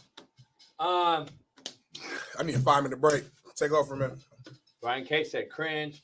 Someone else said Chihuahua. Someone said fake energy. Someone else said, I don't know how y'all hate Big Smitty. Big Smitty, funny as hell, for real. So you got 1 compliment out of 7, 8, 9, 10, 11, 12, 13. Am I muted? Y'all hear me? I'm good. All right. It's hot in here, man. Hey, it's hot as hell in here. You guys don't know. Hey, man, shout out to Big Smitty for doing that. I like that segment, actually. So I don't know what you motherfuckers are. You motherfuckers have hate on anything. It don't matter what we do. It's crazy. You don't produce the show, though. It's fucking weird. I'm going to cut it, put some music behind. I'm going to post it. Yeah. Cameron Lowe is in the building. Will play for me at Compton legend, tackle. He would have blocked shit out of you, Smitty. I'm just throwing that out there. I guarantee you can. Like, respectfully, I respect you for what you did as a player, as a man. I know you were a good player. I watched the tape, but trust me, bro, it's different dogs on that field, and I was different. Yeah. You brought him up a long time ago. I watched tape on him. Trust me, it's levels to this shit. It levels to this shit. And you're not blocking me. Smitty just be lying. I can't wait to break down the Buffalo Bill Miami Dolphins stuff later on. We got Steve Gill pulling up real soon, don't we? Yeah. What time is it? 15, man. We got a little time. We got 15 minutes. Got 15. We got a lot going on. Cam Lowe got a son. Shout out to Cam Lowe's son out there in Vegas and Nevada. His son is balling right now. He's actually killing it in high school. So go check it out. D Jones is a low-key hater on you lately. I know. It's all good. No, but people, is it because of NFL season's here? It's because Trevor Lawrence and his shitty-ass Jacks took another loss after leading the game all game long, outplaying them, but they can't finish. I got a question. I watched that segment just now, and then I look at it, and I'm like, damn, Smitty, I don't know how you don't have certain people. How is Max Crosby not a Darnell dog every week? I mean, but there you go. You just said it. Like every week, he should be every week. But that's boring, though. It can't be boring, but if it's true, it's true. Right? You said if it's true, it's true. If it's, that's like saying, why didn't Kobe win MVP every single year? Or LeBron every, like, at some point, all right. Let me ask you something. Ask me. Is the truth bragging, or it ain't bragging if it's true? Is it not? I'm just trying to figure out, because if it's every week, dog. If Lamar Jackson every week was the best quarterback in the NFL, would you not have him on there? My thing is, though, I don't know if Max Crosby's going to ball out this week. Why? How don't you know? He does every week. Over the guys who are listed. So he might be 6. He's still a dog, but that don't mean like. We don't have room for 6. And they playing the Ravens. We don't have room for 6. They playing the Ravens, homie. So their O-line's horrible. I bet you Max. I'm going to say right now, JB's dogs. Well, I don't even have a segment. JB's got a new segment. JB's dog, and it's Max Crosby every week. Go ISO. Go ISO. No, I don't even need to do it. Give me your dog. Give me your dogs.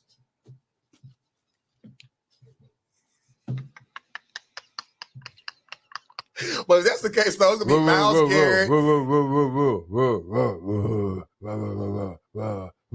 Max Crosby. Darnell's dogs. My bad, baby. I just wanted to do that. All right, what? If that's the case, though, we might as well. It's not even a segment then. It's going to be fucking Myles Garrett's going to be a dog every week. TJ Watt's going to be a dog every week. Didn't do shit against Cowboys. TJ Watt going to be a dog every week. Max Crosby going to be a dog every week. Michael Parsons every week until the end of the season. So, like, it defeats the purpose of the thing. I'm saying who's going to be the top 5 dogs this week, and it's not just D linemen. We're talking about everybody. So, we'll see. Let's bring in Steve Kim, our legendary Tuesday, Thursday. I love Steve, man. Boxing extraordinaire, football knowledgeable encyclopedia, Korean Cosell, known on the Jason Whitlock Show every single morning. You can catch him live right after this with Jason Whitlock as a co-host. Steve Kim, what up, Steve? Thursday. Where you at? You on the road already? You in a car? No, I'm still at my regular spot, and then I'll be taking off in about an hour and a half. Okay, got you. What do you think about Shannon Sharp's IG Live episode? It is what it is. Hey, you think it's set up? You think that's a setup? I mean, I don't know. That's an awful way to do it. I don't know if he necessarily needed to do all that. I mean, he's got great momentum in his own career and his own platform.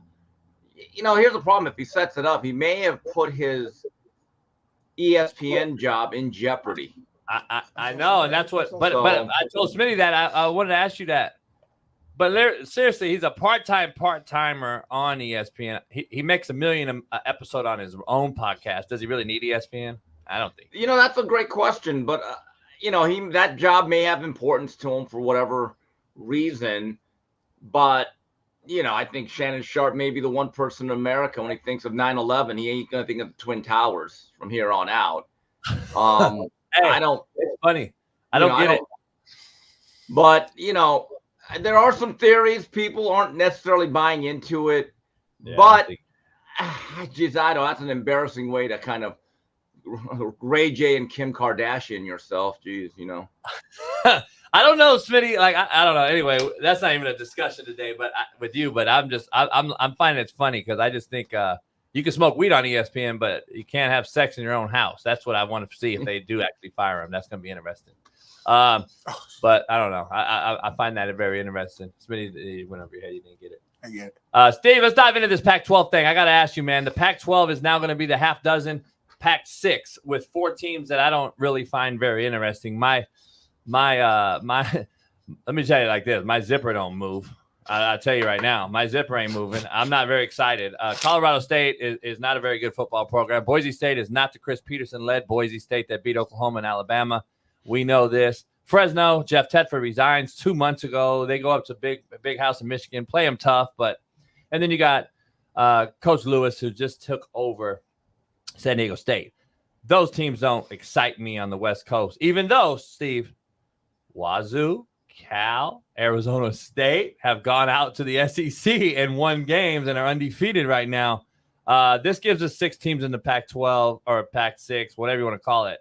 This doesn't excite me, though. If you would have got a Baylor, Steve, or a Texas Tech to actually say, you know what, because years ago, Steve, that was an actual discussion.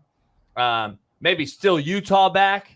I'd be a little happier, but where are you at? That's not going to happen. I mean, look, they're trying to survive. I still think they need 2 more teams to get accreditation as a conference. The question then becomes Stanford and Cal. I don't know if they want back in. They're big on the academics until the athletic money rolls in. I mean, I looked at them as part of the problem of why the Pac-12 dissolved. They wanted to be all this about academics and we're not a business until the business broke apart, and then they latched onto the ACC. The arrogance of those two, and they weren't the only ones, but the arrogance of those 2 institutions to hold their nose out at the sanctity of education, and then the fact that we are about finer learning, and they didn't realize you're in the business of college football. And then they became refugees. And I don't know. Look, it just makes no sense for them to be in the ACC. I look at some of their scheduling, and these guys have to go back and forth through the country, play Florida State, then come back. And then Miami has to go to Cal in a couple weeks. There's 1 week where Stanford, I think, has to go to Syracuse. And then the very next week, they're going right back 3,000 miles. And I don't know if they're going to allow them to just stay out there, given the fact that they are student athletes in theory. But look, you have to do what you have to do to survive. I don't really hate the move. I hope these programs can be elevated, but now they still have to find 2 other schools to join this conglomerate. How about if I told you UNLV, Hawaii? What do you think? I mean, look, this is all about TV, television markets, content. And then you got to get yourself a broadcast partner. And look, there may be a market where you're going to need West Coast Pacific time zone games to fill that block. After, for us, it's 4:30. So those games end at 8. And if you start these games at 7:30, they're going to have to find a broadcast partner. I heard there's already interest. I read some stories. So then you build it. That's how you do it. It is what it is. You have to make the best of a very, very bad, unfortunate situation. Let me ask you this. If I was a commissioner or whoever this is and trying to figure this out, I know TV is a huge thing. I think they really missed out on a BYU opportunity a couple years ago. But let's just say Air Force. If I threw Air Force, Army, and get those 2 teams in the Pac-12 or whatever we're going to call it, add UNLV and Hawaii with those 4 teams we just showed, is it even formidable still even then? I mean, here's the problem. Right? I'd rather just keep this all West Coast. Yeah.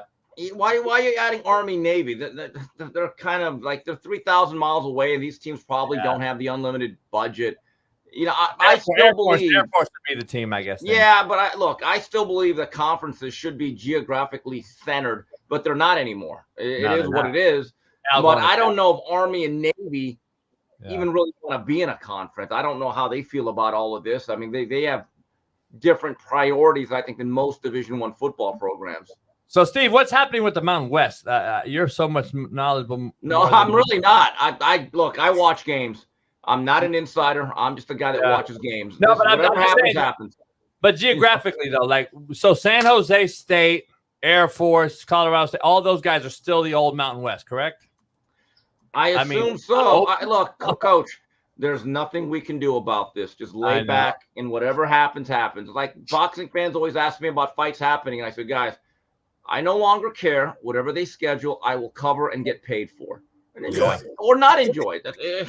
I don't understand people get so emotional over it. I'm just like, guys, if you don't like the fight, don't watch or buy it. Trust me, I'm good. And speaking of fighting, that's a good transition. I saw that Shakur Stevenson posted a picture of him laying down, like fresh out of surgery. What are the details on that injury? What happened with that? I guess he suffered a hand injury. And so now his fight with Joe Cordina, which was scheduled to be the semi-main for October 12th underneath Better Be a B-Ball, I guess that fight has now been tabled. It's been scrapped.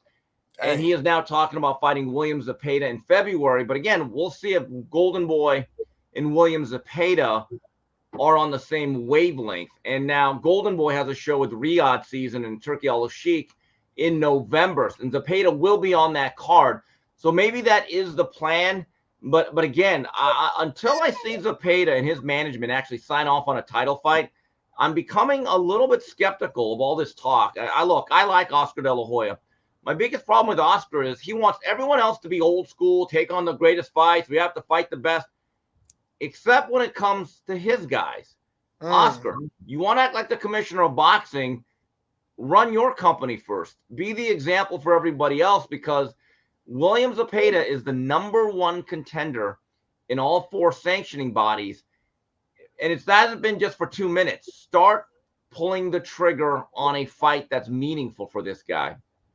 Let me ask you this: how concerning is the injury for Shakur? Like, just him just having time away, having to get back into, in shape fully. Now, again, it's a hand, so he could probably still work out and do a lot of things, kind of keep his cardio going, I would assume.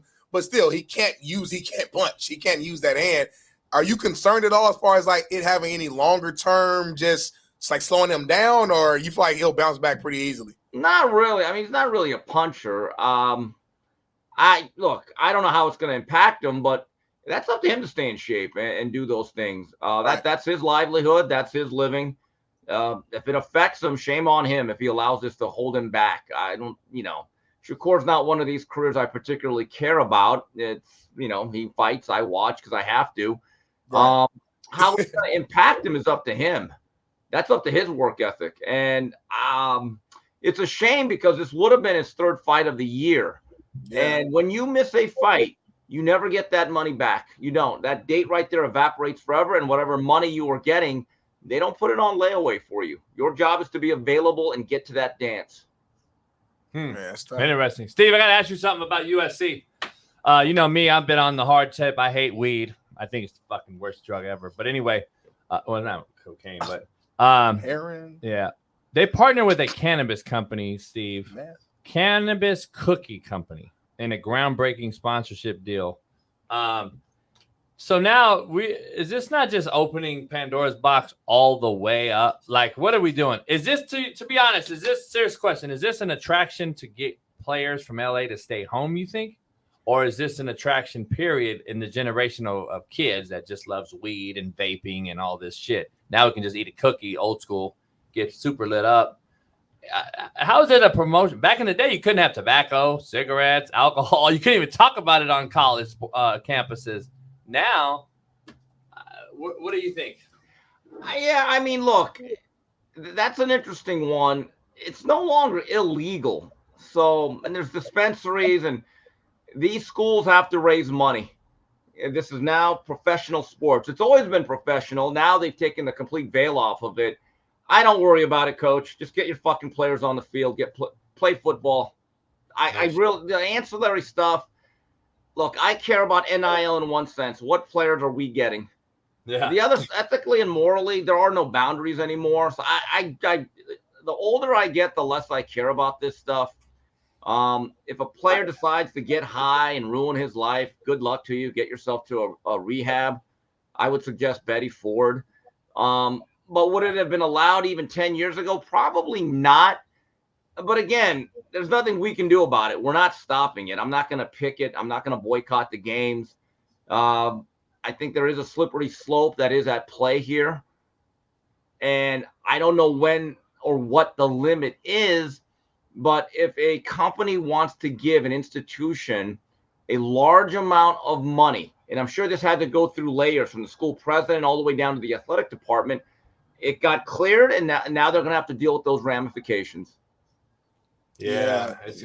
And I got to read up on the details of the partnership. You know, I did a little bit of like, you know, looking at the breakdown of what the partnership actually means. And, you know, I believe from what I read, like no actual products will be provided to the USC's training staff or players. This is strictly more of a marketing based partnership for like events and things of that nature. But still, even to that point, like just looking at how guys, I think we just had an earthquake. Or having I one. thought I felt it. I just felt it too. Wow. Oh, it's still happening a little bit. Oh, we're still shaking. We're still shaking, right? We're shaking right now. Yeah, shoot. We're on the 6th floor too. Oh man.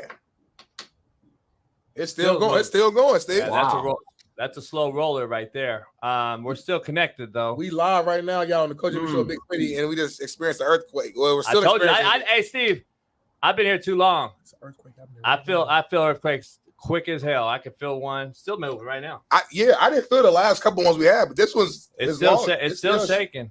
It's an old building we in too. We ain't got the wheels or nothing on this one. I don't know if we got to evacuate or not. Why? Well, we're on the It's 6th over floor now, I think. Hopefully, Does it stop? for me, it had. Yeah, it was kind of a You sound steady. scary a little bit, Motherfucker, I'm from the earthquake. I'm from here, but we're on the 6th floor, motherfucker. What that mean? There's no way down. That guy, hey, whatever's meant to happen, gonna happen. Hold on. Walk by faith, not by sight. Ain't that what you say? You can jump out the window. I'm cool. I'm getting down, Steve. Hey, Steve, let me ask you something real quick. The CBD thing. When are we going to just stop calling these guys student athletes? Yeah, look, they are employees. I don't know at what point we're going to have collective bargaining agreements that kind of tie everything together in terms of schools where it's a multi-year contract. You know, the NIL collectives are basically pay for play. It's not about name, image, and likeness. It really isn't. It's just about we'll pay you to sign over your letter of intent. And I'm actually hearing stories about certain players getting big NILs, and if they're not producing by their sophomore year, they're now on the chopping block. There's a reality to this. If you got one of those big six-figure deals and you're not moving your way up relatively quickly, you may not be renewed, or you may be asked to take a pay cut. So that's the reality of it. So it's a whole new world. I don't know how people deal with it. You know, I was reading some stories about Northern Illinois. I didn't know that they had lost a defensive player to Florida. They lost a tackle to Louisville, Ontario Brown, who was their best player.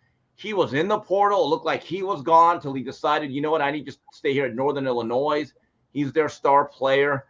And that's the challenge. And I don't know. I used to like it when a team had to really trust their own evaluations and develop players. Those days, and unfortunately, are over. You have a waiver wire, which is basically the G5 schools.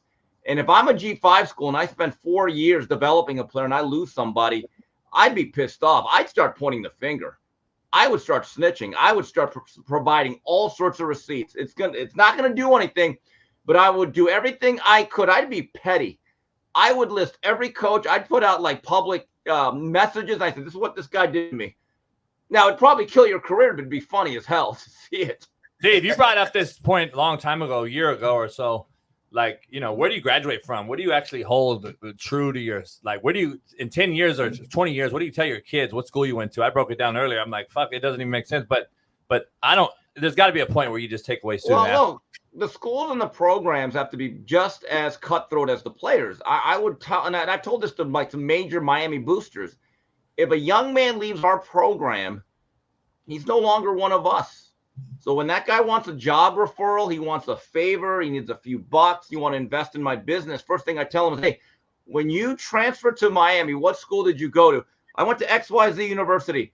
Good. Call them. Click. Yeah. It's really that simple. I don't, you know, to me, if you graduate and you play honorably for that school, you say that's a 50-year decision you made. But if you're transferring, well, you just made a semester by semester decision. You get no loyalty. That's just, I mean, you have to be that way. It's harsh. It's cold. It's kind of cruel. But hey, at least you're learning a life lesson about loyalty. Steve, I just look at it like we're the most enabling generation as well. Like, we're enabling this by giving a guy like Caleb Williams and literally retiring this guy's jersey. Marinovic's jersey better be fucking retired. I know that. Well, he didn't win a Heisman, though, Coach. I mean, yeah, no, but Todd left USC on bad terms with Larry Smith. I know. I mean, because he had different. Yeah, a little nose candy issue. But listen, but this guy is a borrowed guy. Yeah, it's not like he went to USC. He was, you know what I mean? Like, to me, these Heisman Trophy winners that come and go from one-year schools and then borrowed, to me, is just weird. Like, it's a. But I think that's is it a school thing or a one-guy player thing? Like, no, here's the thing with when I look at Caleb Williams, so I look at him as a quote-unquote true Trojan, like a Charles White, Marcus Allen, Reggie Bush. I really don't. He was a mercenary, but he did win a Heisman Trophy. Those are hard to come by. Yeah. And I think USC, I think it's like a USC thing where if you win Heisman, like you get your jersey retired. That's what I was told. Is that not true? I don't know if every Heisman Trophy winner at SC's got their jersey retired. Has Leinart been retired? I believe so. I mean, I'm just saying what I was told. I could have got it wrong. I don't know if it's retired, but look, when you win a Heisman Trophy for a school, that is something that should be honored. If Cam Ward wins one for Miami, no one's going to care that he was only on campus for 10 months. I mean, that's just the way it is. I know. That's what I'm saying. But again, he's wearing number 1. That will not be retired. That's like a number that Mario Cristobal gives out as like, hey, you are a special player who has earned this. Agree. So it's a little bit different. Miami's only had 4 numbers retired. I don't think they're going to retire anymore because, Coach, you know this. You need all the numbers you can get now. I mean, you're going to 105 scholarships. I think it's a pain in the ass when you have 2 guys with the same number because when you're on special teams, you got to wear that other jersey. I've seen penalties that have actually cost teams games because you have 2 of the same number on like a kickoff return. That's a recruiting thing, Steve. You're only allowed to wear them on kickoff or a special team. But I used to do it 1 through 9. I got a couple players in the chat right now. 1 through 9, I was the first one ever that I knew that did it because everybody wants 1 through 9, all the skill guys. So I went and got 1 through 9 twice. 1 through 9 on O, 1 through 9 on D, and it is what it is. When I found out the rule was loud and you didn't play on the same field at the same time, it was a great recruiting thing, and now everyone does it. Everyone in the country is doing it. 1 through 9 twice, but it is what it is. Special teams is the issue, though. I agree, no doubt. Steve, tonight's game. I'm going to break it down later on, but the Bills Dolphins. I think Jalen Waddle is going to get a lot of attention tonight because Buffalo has no choice other than to go try to double team Tyreek Hill. Where you at with this game tonight? Josh Allen's got to be Superman again. We saw it game 1, Steve. You have alluded to this a lot.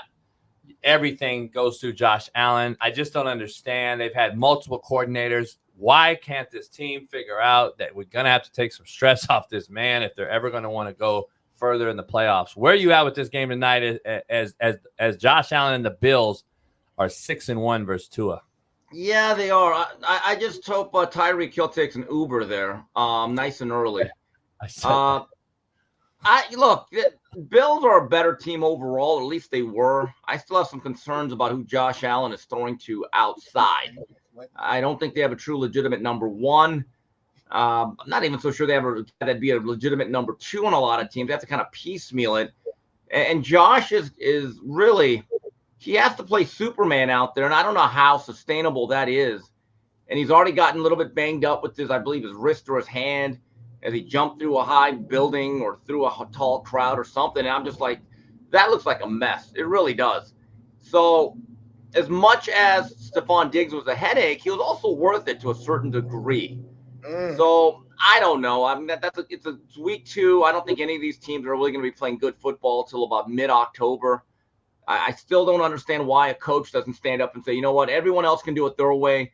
I'm going to actually play some of my veterans or my regulars at least a little bit during the preseason. I think a team that does that a lot is going to have a specific advantage in the early months of the year, at least the first month, because there used to be a time when all the veterans would have at least 3/4 of real live tackle football under their belt by week 1.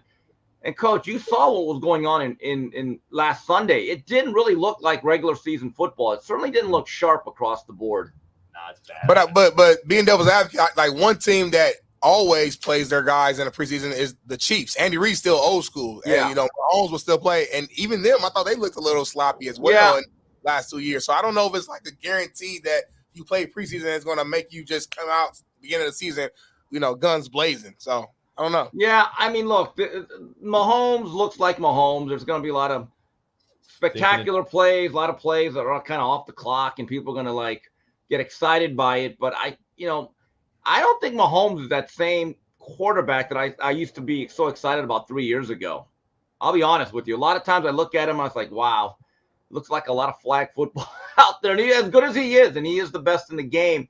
But I get the sense we are not going to get a true read on any of these teams now till about mid-October. Steve, I've been saying, but what do I know for about 4 years now? Nobody listens to me, but 183 yards was the average quarterback last week.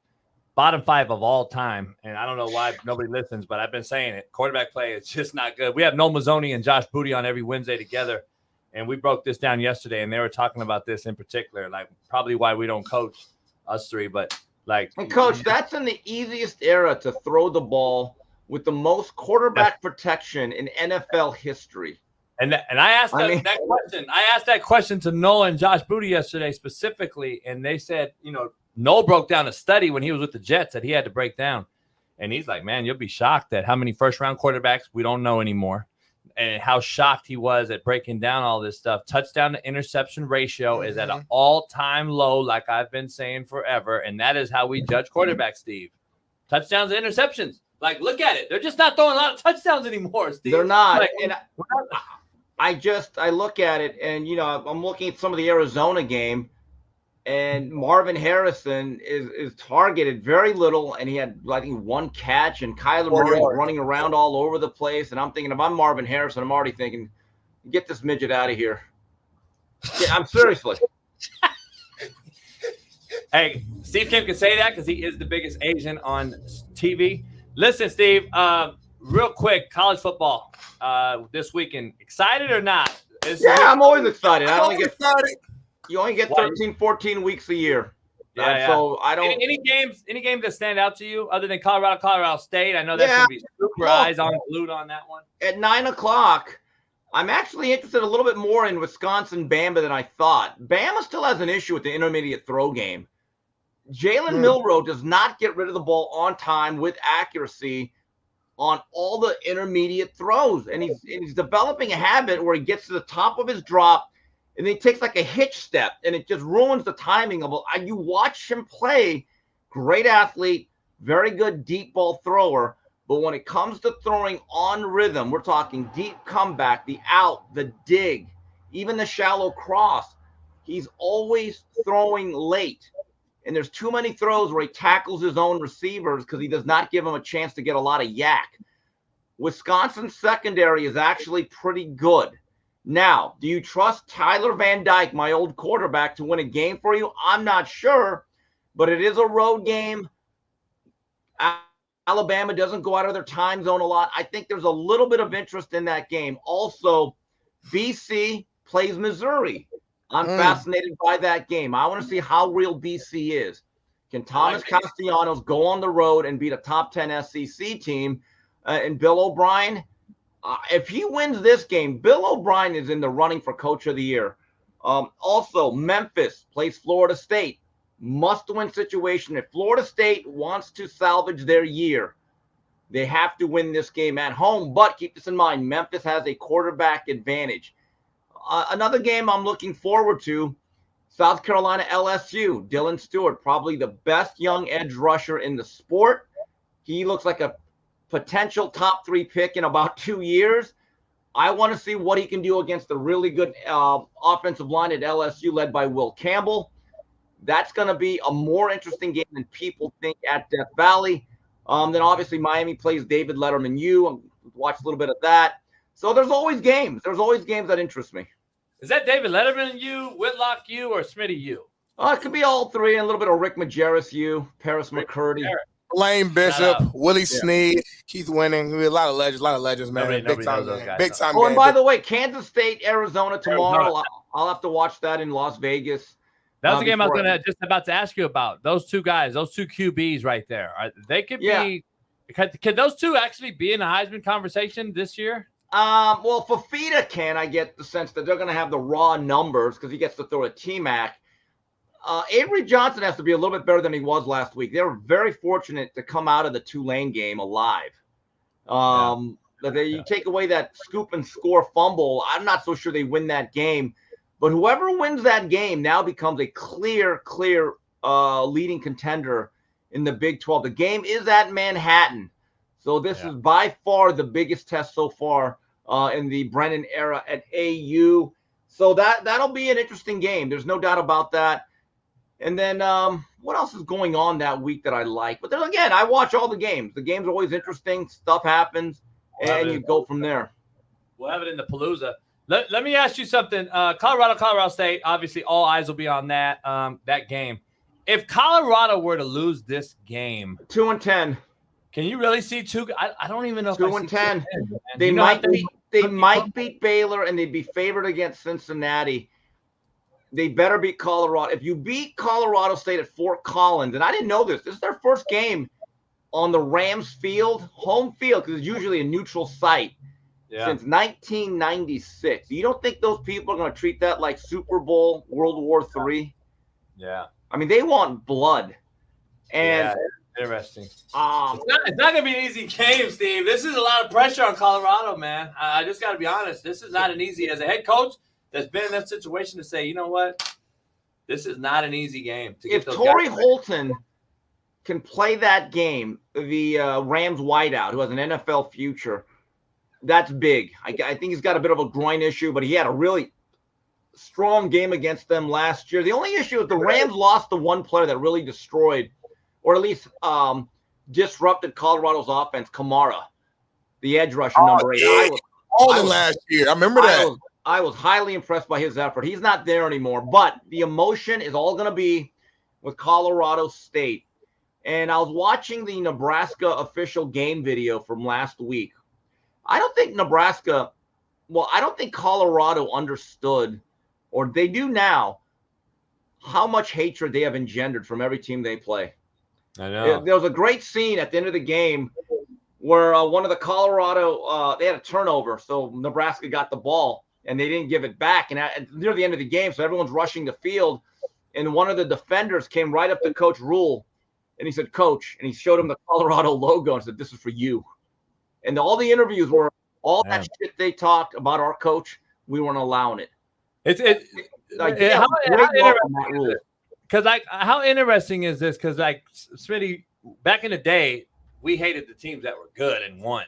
We had Ball State probably put the whoever your rival, whoever was winner, like Northern Illinois, NIU, Toledo. Like back in the day, you always wanted to knock off the big dog. Lakers and Celtics forever have been, everybody's Warriors forever.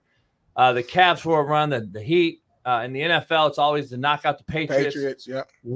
This is a little different, huh? Like it shows you that this team hasn't even done anything yet underneath Deion Sanders, and besides make a lot of money and be very, very popular. Well, two guys have. Couple guys have. I mean, there's this scene. There's this scene at the coin toss, and we didn't get to see it on the NBC broadcast, but Shiloh at the coin toss is acting like he's Jerome Brown, and I'm like, bro, you're not the '86 Hurricanes. You guys aren't good. Yeah, that's what I don't get, man. And so in Nebraska, the players after the game said we circled this game for a year. The stuff they said to our coach and the stuff they said about us was not forgotten about. You don't think Colorado State feels the exact same way? Well, probably with a lot less talent, but football is a game of emotion. I think this game's interesting, Smitty, Steve, because here's what I think. Colorado State played Texas. Texas very well could be the best team in the college football. 100%. That game will prove to be very, very interesting because that game is battle-tested a team. Colorado played an FCS school and a team like Nebraska that's not Texas. Right. So I'm interested to see how Colorado State shows up here. And it's going to be very interesting. If Colorado does win, will you give will it be a respected win, or will you be like, oh, they play Colorado State? Yeah, because Colorado State. So it's kind of a lose-lose for them. That's why I said it's so much pressure. So much pressure. Colorado State is you better win.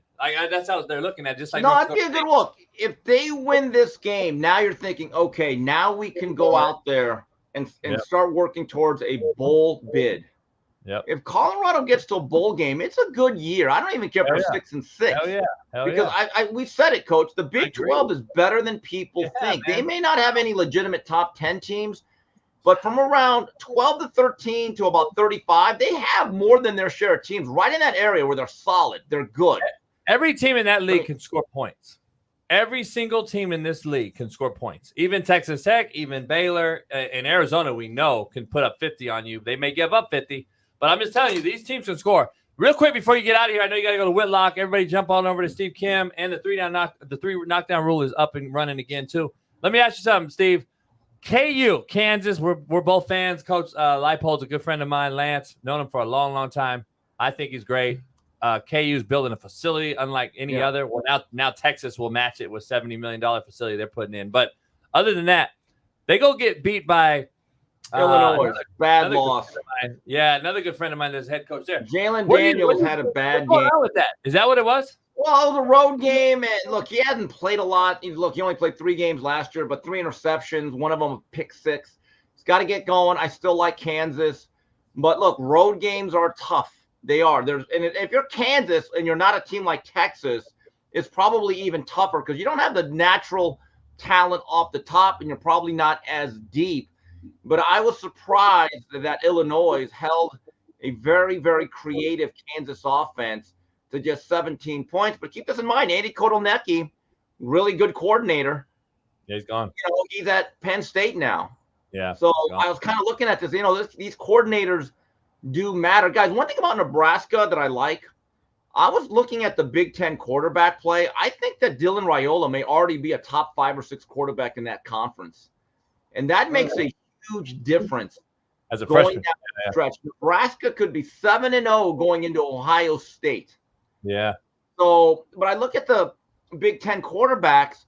Drew Wilder's very talented. Dylan Gabriel's ultra productive. Miller Moss is very good, right? Will Howard is serviceable and tough. That's when you start getting into is Dylan Raiola somewhere in that range? He probably is.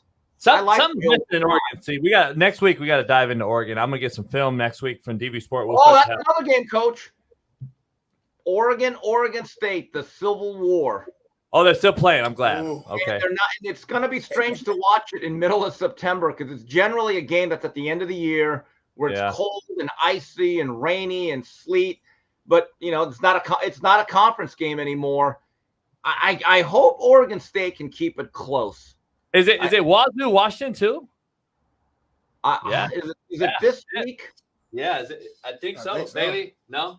Yeah, it is. It's Wazoo, Washington. Yep. Bailey's a Washington guy. Washington State, and then you got Oregon State, Oregon. Interesting. Something's going on in Oregon, Steve. I got to put a pin. I got to watch him in depth because you don't go 41 of 48 and throw for all these yards and all this shit, and you put up 10 points. Their offensive line's an issue, Coach. I'm just telling you, they're actually getting the quarterback hit a lot, and then defensively. I mean, Boise State outscored them. You take away the 2 kick returns, they outscored them. Now, not every team's going to have an Ashton Genty, but they are going to face teams that have a lot more talent overall. I thought at the beginning of the year that since Ohio State had to go into Autzen, that Oregon would find a way to win that game. Right now, I don't care where they play. I think Ohio State clearly wins that game. Based on what I've seen the first 2 weeks. Now. Yeah. Yes. I agree. SC is going to be interesting. I'm hearing their O-line, D-line is as good as anybody in the country. And I saw them actually finally. They look different again. They look like Pete Carroll's, Cedric Ellis era. They look like they got some dudes up front at SC. He did a good job in this offseason getting ready to go face that schedule. I think when you play a Michigan, Penn State, Ohio State, and you got to play those big hogs from those corn-fed states, you had to do it. And he evolved. And look, they go up to Michigan soon. If Michigan wants to salvage this season, that's the biggest game. You got to start off with that. You get them at home. You get to welcome them truly to the Big Ten. Hopefully their quarterback situation will be settled. I don't know when Tuttle's coming back. He might be the guy right now on that roster with the most upside for Michigan. But if USC goes into the big house and finds a way to win, all of a sudden now you really have to say that is a top 6 to 7 team. And even though Michigan is flawed, that you have a win against LSU on a neutral surface, and then you go to the big house and you beat Michigan, that's a pretty solid resume for the first 4 weeks of the season. Most definitely. Most definitely, man. Hey, Steve, you're on Whitlock after this still, or are you out of here? Yeah, I'm still on Whitlock after this, and I'll be in Vegas till about Friday night, and then Saturday morning I'm going to be leaving Vegas. I'll be at your place by about 8:30, 8:45, Coach. Bet. Hey, you know you can come Friday night if you want. You know I got spare room. Nobody ever. Yeah, I'll probably spend the night on Saturday, but I have a function on Friday night I got to get to, but I'll be leaving probably Vegas around 5:45 to 6, and then we're off to week 3 football palooza at the Coach JB Touchdown Cigar Barn Lounge. The middle lamp is still up right now. It's still Good. And Put up more tape. It'd be unbelievable if you said the night because Ash would literally open the door and come in your room. Oh man! All right, guys, have a great weekend. I'm gonna go. I'll be safe. Later. Smitty, we're about to go to commercial break. Pay some bills. Yep. We'll be back with a JB betting segment sponsored by Prize Picks. If all you DFS fans out there want a real get down, take down, and the real betting personnel in this world is me. I'm the best bettor ever. I'm going to show you right now. BetOnline.ag and Prize Picks. Head on over to both. And we're taking calls too. And we're about to take live calls. If you're a member and you want to call, gawks and all, we want to hear it. Come on over. We'll see you in 4 minutes.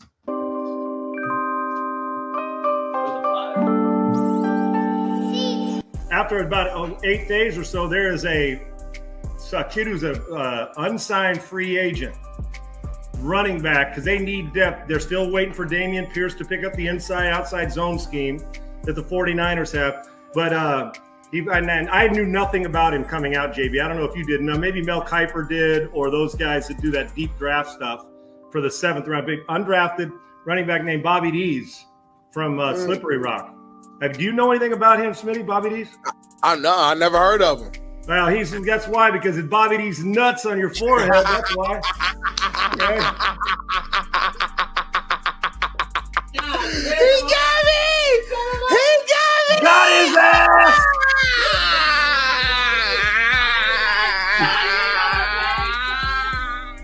Bingo. Hey. He's nuts. Hey, oh. I threw you the lob. Hey, I did. Hey, Smitty. Classic. I heard that last night, too. Smitty, are you there still or are you dead?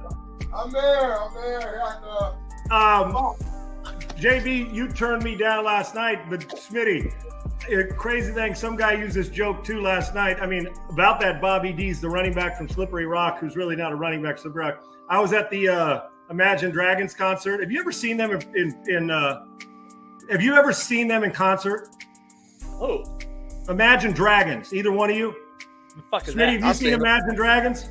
I've seen them before, yeah. Yeah, Imagine Dragon, he's nuts on your forehead. That's me. What the fuck is that? I'm not saying who the fuck is that. Double dip. There you go. Got him. And by the way, I think Barry found y'all quick too, by the way. No, he didn't find Yeah, he did. No way, other man. than that, we ain't got no free agent running back from Slippery Rock that none of us know. Okay? By the way, it had to be Slippery Rock, too. Right. Oh, yeah, it got to be the Rock. That was a hell of a job of the build up. Oh, we got you. I threw him the lob. Motherfucker said on a serious note, like it was a real like Mixing. Right, mixing. Okay, like, it was a. I set up with serious stuff. Flashback. Let's show a little Derek Carr. I think he's as worthless as tits on a boar hog, to be honest. That's just what I think. I think that is personally what I think about Derek Carr. Dude, that was so funny you said that. That's so old school. My mom. See how mean he is? That's what he was saying to high school kids, too. John, you got to try to find the one we're evaluating high school kid, dog. He's looking, he's trying. But JB does know, he knows football and quarterback, so you got to have some good line. But he knows that's Smitty. You guys, ask you this real quick. You're a USC legend. Another guy who people are saying is going to be generational talent. He's got drafted by Chicago Bears who went to USC, and Caleb Williams. Give us your honest thoughts on Caleb Williams. Do you think he's going to be as great as the people are saying he is, or how do you view him?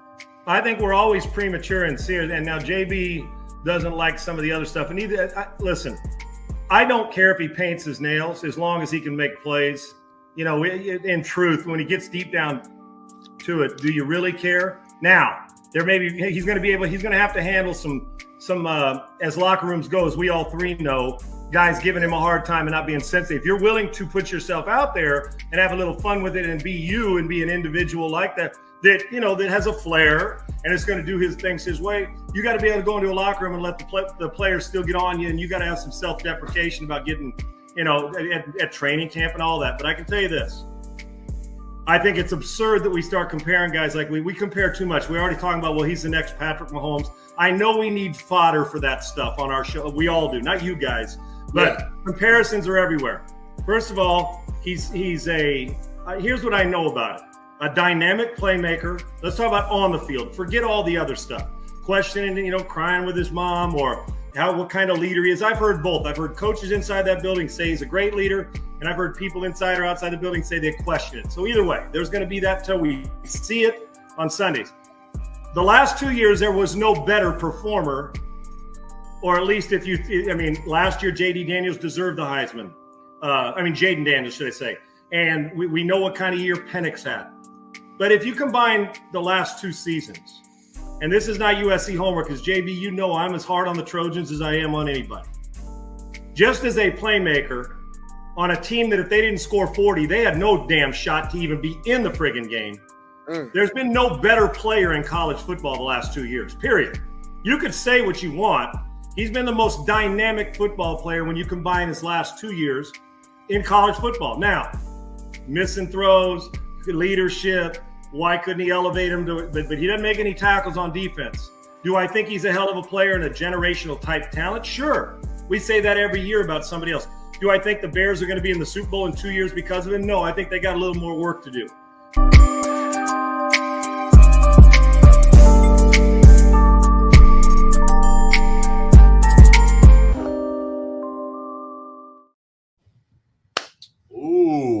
Bet with me right here, brought to you by Prize Picks. And all you DFS guys out there, tap in right now. I'm telling you right now, look at this. Woo-hoo! I'm telling you, I'm about to hit it. It's going to hit, and it's going to hit big. Listen, quarterback play, I think is at an all-time low. I think Miami's going to play some cloud coverage. They're going to roll some rotational coverage. They're going to do some things in the back row. They're going to make Josh Allen a runner, not a passer. They don't have enough wideouts. Shakur is the only one. He'll target Shakur. I think Shakur has a 100-yard game tonight, but I do not think Josh Allen hits 246.5. I don't think he hits 246.5. Tua, that's what they do in Miami. He will reach 269.5 yards. I promise you those two. Book it right now. Now, on the other end, Smitty alluded to it earlier. They don't have any nuts over there in Miami. I think James Cook's going to surpass 61.5 yards. Lock it in right now. He's going to pass 61.5 yards. And I believe Josh Allen's going to run for more than 38.5 yards. So book it under 246.5. Passing for Josh Allen, over 38.5 yards. Rushing for Josh Allen, book it today. Now, Tyreek Hill's the one. This is a gamble. This is a nut check. 97.5 yards. That's an easy lock, as usually saying over, right? Not today. Under. Jalen Waddle is your over pick today. I promise you, Tyreek Hill will not reach 97.5. Take Waddle more than 100 yards. I don't have Waddle on here because I got Khalil Shakir for the Bills getting over 40.5 yards. All right, 41 yards. He will pass that. Mark it right now. That's Josh Allen's only go-to guy. So Shakur tonight, Josh Allen with his feet and his arm, James Cook with his feet. Tyreek Hill won't reach 100 yards tonight. Book it today. head on over to prizepicks.com / use the promo code Coach JB. Man, I like that a lot, man. That was a smooth segment. It was clean. Bailey did a hell of a job with the look, the side by side. We should post that, clip that, put that out before tonight's game. Prize picks, winnable. I like that, JB. That's good production and producing by yourself and Bailey. That's what I do. I tie that in with winnable as well because they hand in hand. Because you got to go to winnable to even see the rest of your picks. So it's like prize picks is where you bet. Yes, and our Discord. But then you got to go to Discord and then the winnable to see it. I like how you doing it, man. Look, I give props and props to do. I give props and props to do. I'm white. So let's dive into. You want to take calls? I think it's dinner time for calls. 8:03. And then I'll break down some film, and then we'll bring in maybe, I don't know. Hopefully Shannon calls in. Fingers crossed. We're talking to Shannon Sharp's people. He works with Fox and Smitty, so you know. Shannon Sharp's folks do. Oh, AC kicked on. Goddamn. Thank God right now. Thank God right now. Thank God right now in a moment. Jesus, baby Jesus, and all things, baby Jesus and Lord God in Jesus' name. Please, thank you so much for turning on the air conditioning here. We just had a big-time earthquake that rolled for over 2.5 minutes, and we're on the 6th floor, Lord. Smitty was ready to jump out of the building, but listen, I calmed him. I calmed his nerves down. We calmed ourselves down. See, Kim was looking like he was rolling around like some disco dice. Geiger! And, man, he thought this was straight out of Gung Ho, the movie. And listen, Korean Cosell pulled through. We got this done. The AC just kicked on, Lord. Thank you, Jesus. And shout out to Keith for having baloney nipples. And good in Jesus' name, amen. You almost had it, JP. You almost had a beautiful prayer. You had to throw in my cousin at the end. Had to throw him in, man. Drop the link, though, in the chat. People, it's time for you to call in. Members only, though. If you're not a member, and Bailey, you might help us out a little bit with just, like, you know, making sure that it's only members, because people like Rico, who ain't a member, going to try to call in. If you ain't green, we ain't picking up the machine. So call in right now, ask a question, make a comment, talk shit. If you a member, you got that clout. You got that color on your name to where you can kind of do what you want to do. You can. So, I mean, StreamYard, the link is right there. If you're a member. Now, if you're not a member, Bailey's just going to delete you. Like immediately. He's going to kick you right out. So. Don't even try it, actually. Yeah, you better member up. Homie. Better member up if you're going to call in. See, that's why I know when we always do this, and everybody bitches and moans about calling in, but when we do it, nobody calls in. Have you ever noticed? They always get scared, or it's the same people. You know what I'm saying? Bits make cats, homie. We got the softest chat, man. I thought we had a gangster chat. Nah, they talk. They talk and talk. They don't walk the walk. All talk, no bark. G Wizzle, you ain't calling in. All y'all was talking shit about me earlier. There we go, man. There you go, man. What's up, guys? Girls done, got his beard lined up, man. What's going on? Straight out of Breaking Bad around this motherfucker. Got out of jail, Danny. Just got out the pen. What's it called? Prison break? Hell nah, never, man. What's up, guys? I just got a question for tonight's game. It seems like A-Chain may miss the game. I'm not sure. Waddle's even dealing with the injury. I'm pretty sure he's gonna play. Waddle don't go, then I might have to change my pick to Tyreek over 100. Yeah, because Miami's at home. Like you talked about, it seems like Buffalo's gonna struggle. They're not gonna have. I hear Dr. Morse will be on tomorrow, but he told me earlier that A-Chain and Mostert will probably play. Yeah, I think A-Chain is currently questionable, and Raheem Mostert is he's a little hurt, banged up too. I mean, listen, it's NFL season now, so every week somebody has something, right? But I think they're both going to play. For sure, because last year that was a problem with them though. Those dudes were always getting banged up, but I mean, when you're utilizing them so much, has Mostert officially been ruled out? Oh, what? Mosert's out. I think Mostert. That's O means out, don't Yeah, Mosert's out. I think Mostert's out. So Mosert's out. So. We'll see. Hey, McCoy, thanks for the call, brother. Thanks, guys. Have a good one, my guy. Brandon Parsons is next. He's in there. We know all these guys. Brandon, what up? What's good, BP? What's good, JB? What's good, Smitty? Chilling, man. How you doing? Yo, I got a question about the Pittsburgh Steelers. Go. Do you think Justin Fields will be able to have the same year as Kenny Pickett or a better year? He'll be better than Kenny Pickett because they're a better team this year. They'll win. They got a better defense. I think they're going to get the ball, and Justin Fields can use his feet. So they'll be better with him than with Pickett. But at the same time, I don't know if they're sustainable with him either. I think Russell Wilson will eventually be back under the center. Okay. Yeah, I agree. Do you think he'll be able to fix those mechanics that you talk about?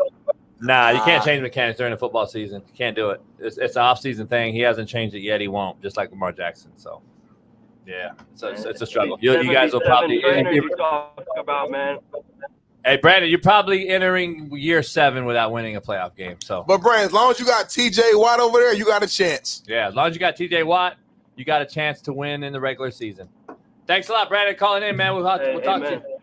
Little Wody. Little Wodie's in the building. What up, what up? Hey. Hey, Where you? Are you from Louisiana? I'm from Portland, man. I'm from Portland, but I want to say, hey, this is the best show on earth. Shout out to y'all. Y'all will talk shit to anybody. I love it. Nobody else will talk shit. Everybody else is some pussies. You know what I'm saying? But y'all will talk shit. Love it. And I want to ask about the Oregon Ducks. What the hell is going on with the Oregon Ducks? What can they do better, man? Seriously. Appreciate the call, man. We'll answer it offline. I don't think they're very good. I think they're an overhyped team. Pull it back in, my bad. I think they're an overhyped team. I thought someone else was calling. I think they're an overhyped team. I like Dan Lanning, good friend of mine. One of my former coaches at Indy coaches at Oregon right now. Actually, 2 coaches from Indy coach at Oregon right now. I don't know. Something's missing. I'm going to watch them closely this weekend, though. But Steve Kim watched them closely. He says their O-line is not as good as people think. They still may have a Pac-12 O-line and a Big Ten Vera. So that could be interesting to watch. Dissect that shit. Let me know, because it's got me worried. I thought we had the talent, man. You know what I think it is? I think it's no culture. We're bringing all these motherfucking transfers in. No culture, man. Just a bunch of. Hey, Colorado's doing it. You already know. I don't think that's Lanning's MO, but maybe everybody's doing it, man. Hey, appreciate the call, Lil Wodis. Appreciate you. Tyler Riddell. What's up, T.R.? What up? Everybody in the car, man. Head to work. Good to see you guys again. So I got an interesting take on this Arizona State Texas State game. Yeah. I think Texas State's going to beat Arizona State due to the fact that Arizona State doesn't play all 4 quarters. Texas State has looked very impressive to me thus far. I kind of want to get y'all's thoughts on Arizona State, Texas State as well. I have them winning 35-31 in that matchup. You got Arizona? I got Texas State beating Arizona State. Oh, yeah. But you said Arizona, Kansas State. Did you not? No. Arizona I actually got Arizona in that game against Kansas State. Yeah. Got you. Yeah. Man, I don't know. Texas State's interesting. I don't know who their quarterback is. Obviously, it being a smaller mid-major school. It's McLeod. It's Jordan McLeod, I think his name is. I don't know any of these guys anymore, man. They're all transfer portal kids. I stopped watching them. But yeah, he's from James Madison for sure. But it still got Cam with a Skatabo or whatever his name is. So, Skatabo. I like him as a running back, man. One of the youngest head coaches in football, Arizona State, man. Good friend of mine as well. I just got to see him in Arizona not too long ago. He's building Arizona State maybe the right way. A couple of good friends of mine are on that staff. He's building Arizona State the right way. So we'll see if you know what? The way he's building the momentum, they're 2-0. They beat Mississippi State. Obviously an SEC team, even though they're not a power. I think that momentum carries in. I would take Arizona State over Texas State. But yeah, we'll I think it's gonna be a dogfight though for sure. Yeah. I like what GJ Keen's doing over there too. He's basically following the suit as Steve Sarkisian's doing through the recruiting and transfer portal. I think they both manage it well. So, hey Tyler, I appreciate you, man. We're gonna take 2 more calls and then we'll get back to the show. Thanks, my guy. Hey man, long time listener, long perfect time timing caller. too. What? This is perfect timing to bring him in. I know. Joe Accord, man. What's going on, man? What's going on, guys? What's going on? We got an earthquake in LA. Be on because you played the Tulane Green Wave this week, and I wanted to talk some shit. Give us the breakdown first, though. I need to get the breakdown first. You look like you're straight out of Silence of the Lambs in the basement. But let me tell you I'm cleaning my fucking garage. Look at this thing. Let me tell you something. You look like you're straight out of Silence of the Lambs. You got the leather on. He got me nervous a little bit, homie. I ain't gonna lie to you. Hey, let me ask you something. Slow down a little bit. Where is this earthquake centered, and where are we doing with the earthquake? Where are we at? Are we going in the water today?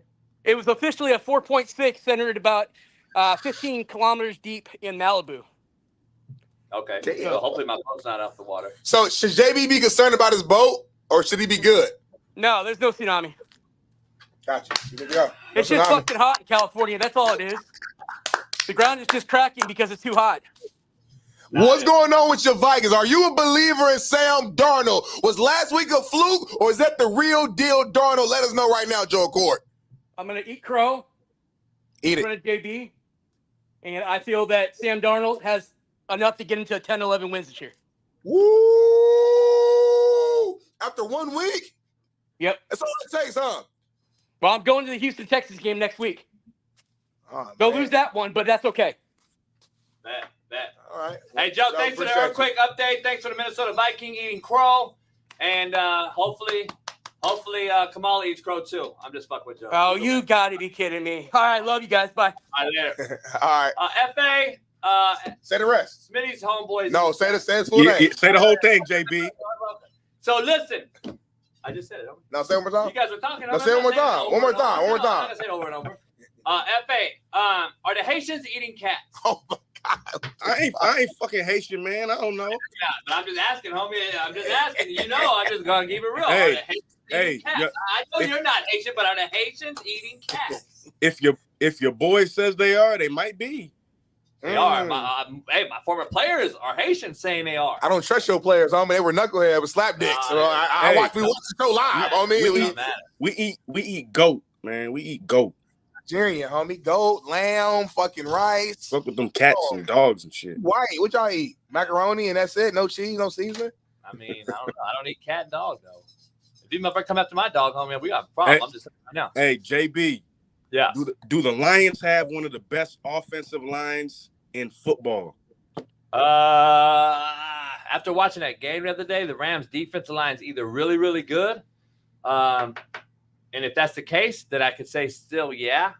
If they're not very good, then I would say no, if that makes sense. I know what you mean. I watched the Niners' offensive line play supposedly one of the best D lines in football in the Jets, and they dominated them. I would say going into that game, I would think that the Niners' offensive line looked better. But again, how good is that D line without Aaron Donald?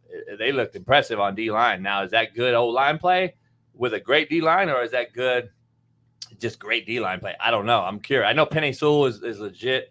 They got some legitimate guys up there. Yeah. And the way they ran the ball in overtime right down the Rams' throat. Yeah. That's why I hate the overtime rule. I think the Rams should have been able to. They got no shot. Yeah, I think they should have got the ball. They just came off defense. They just held them to go to overtime. Isn't it different in the playoffs, though? Yeah, in the playoffs, they switched it because of the Josh Allen Bills game when they came back years ago. Why would you practice something though? Why would you have it different in the regular season in the playoffs? I believe it's a timing thing. FA, I think they're trying to keep the game fast. If you think about all the rules in favor of the offense, I think everything is trying to keep the game flowing and keep fans engaged longer. So I think they're trying to keep the regular season going fast, but when it's playoff time, it's only a handful of games going on anyway. So it's like if it goes a little longer, it's actually more of a benefit in that moment. So that's my only. So here's what the NFL should do then. Break it down. Adopt the college overtime rules and watch them ratings go up. I know. The scores will be like 70-something to 60-something because you get the possession of the 25, you score whatever, and then now you start having to go for two. That's just interesting to me. Yeah, the thing is, quarterback plays all-time low, yet we can't hit them. Offense is at an all-time low in the most offensive setup era of football. They was hit them last week, though. Not to cut you off. They actually let them hit the quarterbacks a little bit last week. Even you said it. Yeah, I was like, they kind of hit them a little bit. And then why do you think they were even worse? They ain't been hit lately. Them motherfuckers don't know how to get hit no more. Now they're getting hit, and they're probably walking around like, oh, shit. A lot of other motherfuckers might be painting their nails, homie. Real quick, because FA's real humble, so he ain't going to bring it up, man. But shout out to my brother FA, man. He got the first win since being a head coach at this program. First win in the last 5 years. He picked up a really struggling program, so he had a lot of work to do to just get him to a decent spot. They got a win. They was celebrating on his Instagram, man. Shout out to my brother, man. He's been grinding. Show him love in the chat. JB, you might need to talk to the teams tonight or tomorrow. They got a game tomorrow. You might need to give them a little talk. Yeah, that's easy. That's quick. I appreciate it. Yeah, what's your guys' record? 1-1. We're 1-1. 1-1. Okay. We got Lance and Everett, man, tomorrow. Home of Magic Johnson. So, Okay. So you know, Are y'all playing against the sign stealer this year? Is he on the schedule? I know he's a head coach in Michigan. hey, they got their ass beat by 60. That's what I'm saying. Is he on the schedule or? I might have to take a look, man. Hey, let me know. Is he out there holding cards and shit? I want to know. Do you think so? If you play Connor Stallions, can you expect him to steal your signs? Yeah, but it ain't gonna. It wouldn't make a difference. You gotta have the players still. Yeah. Yeah, I mean, if you stealing the signs and the players can't play, it don't mean shit. Yeah, X's and O's, not Jimmy's and Joe's. When you got 5 stars and you stealing signs, well, it's a whole different ball game. It's a little different, man. Yeah, I don't believe it. I don't believe any of it matters. We all stole. That shit don't matter. Everybody be stealing signs anyway. So and that been happening forever. Forever. If I'm a D coordinator, I want the signs. That shit, I don't know. That whole. We all know Cloud and Sky, and we all know Roll. We all yell pass, run. We've been doing that anyway. That's regular shit. Like when the goddamn when the quarterback does this, like that's universal. We know what the fuck that is. Oh man, when he grabs his nuts, man, that means it's either fade or hits. Tank. I bring the big guns in. This regular shit, y'all. Hey, shout out to Connor Stallions, man. And Michigan getting a victory last year and winning the last game of the season. That's all you can care about. Hey, FA, win the last game of the year, man. Hey, they can vacate the win, but they can't vacate the experience. Woo! Contrary to belief. FA, you already won one game. And I was about to say, even if you went 1-9, you won the last game of the year. That matters. So you could be 2-8 still, and it matters. You could be 10-1. You win that last game. It matters. Yeah. Before you go, tell the people where you got that hat from. I think people in the chat are looking and they want to know. Mm-hmm. Yeah. Go to lftclothingbrand.com. All right. Go get you one of these trucker hats. All right. Nice, real smooth. Don't got no crazy slogan. Is simple. 3 words. Live for today. Live in the moment. Don't worry about yesterday. Don't worry about tomorrow. Just live in the moment. Live for today. lftclothingbrand.com. You heard what he said, y'all. I didn't say it, man. I didn't say that. D. Jones said, damn, that was a bar, FA. Well, FA, we got to keep this thing rolling. Jay, we about to go here and break down some film, Dolphins, Bills. Get to it. Yes, sir. Yeah. Whoa! Why you throw it away? I'm about to do a whole little thing. Like, you know what I mean? I didn't do my whole little. The timing was off. I got a real one. You got another one? Yeah. Oh, let's put them on the desk, man. Hey, y'all. Listen, if you're tired, if you're waking up drowsy, if you got a long day ahead of you, if your girl's been annoying you, if your dude's been annoying you, and you just need a little boost, little pep in your step, 5-Hour Energy is the drink for you, man. Go to 5hourenergy.com right now. Tell them Coach JB, Big Smitty sent you. Use the promo code and get a 5% discount, man, and start your day the right way. You mentioned something. So does 5-Hour Energy, it makes your libido go up? It does. Really? It does. So right now I can go hit something. They said Shannon was on this in the video yesterday. 5-Hour Energy. So this is like a blue pill? Nah, hell no. This is the not fully, but like it has a little bit of the blue in it, like a little bit of that pill in it. That's something. I should start taking these at night then. Get your energy going, get your big on, and they get everything right. Your brain's working. But it only lasts like 20 minutes, so that's why you gotta keep drinking them. You gotta keep drinking them. It looks like a promoting heart attacks on the show live. The promo code Glizzy is that's the promo code, homie. We'll drop it later on. Say it again. Listen, man, we're gonna get to what happened. No, I just had Look at that. Let me put this closer. Look at that. Almost perfect right there.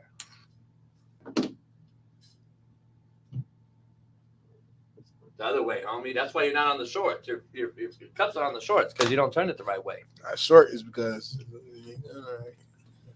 Let's dive into. You want to do a quick woody woo and then go to I say this. Yeah, throw up a quick little video, whatever you gotta do, baby. It can be a commercial, could be just a distraction. Just throw some on the screen while we getting our shit set up for Eye in the Sky. Don't lie. Show us the best shit you got, baby, to distract these motherfuckers while we get Eye in the Sky. We going to the big boy. Y'all better not go nowhere.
in the building for Eye in the Sky Don't Lie. Sponsored by BetOnline, winnable.com/slap-picks, and Prize Picks all in one. Go find the promo code. Listen, we got the Eye in the Sky Don't Lie. And tonight, the Buffalo Bills play the Miami Dolphins. And I'm going to break down last year's game. One Buffalo on offense, one Miami on offense. That means you'll get both defenses on film. We're going to break that down. We're going to dive into it. I told you tonight, Josh Allen is minus this guy. Okay? Real quick. That guy right there, Stephon Diggs, is no longer on the team. Now, this guy is Shakur, all right? He is the Shakir kid. Sorry, whatever his name is. This is going to be Shakir now in motion. Today, I have him over 40 yards on Prize Picks, so check it out. So, listen. No Gabe Davis. X him off. Cook is here. Who does he go to? Guess who it is? Knox, the tight end. Look for him to be big tonight, all right, in this game. So let's dive into this game right here. And let's dive in. Last year, this is going into 11 personnel, all right? This is 11 personnel. Tight end, receiver, one back. Diggs is motioning to a 3-by-1 dead side tight end look, okay? What that does is what? Look at this number. He is number 2. What did that tell you? In the NFL now, used to be DB. Now, we don't know. It could be a hybrid nickel guy down the line. So 3-man front, stand-up jet means they're probably on third down. So this is a pass-happy defense. Why? Buffalo don't run the football. So the Buffalo Bills tonight got to run Cook to keep Miami on edge. So let's dive into it real quick. This is what Buffalo's still going to do. They're going to hand the ball to Cook. I have Cook over 61 yards tonight on Prize Picks. Get an end zone copy here. Again, look what we got.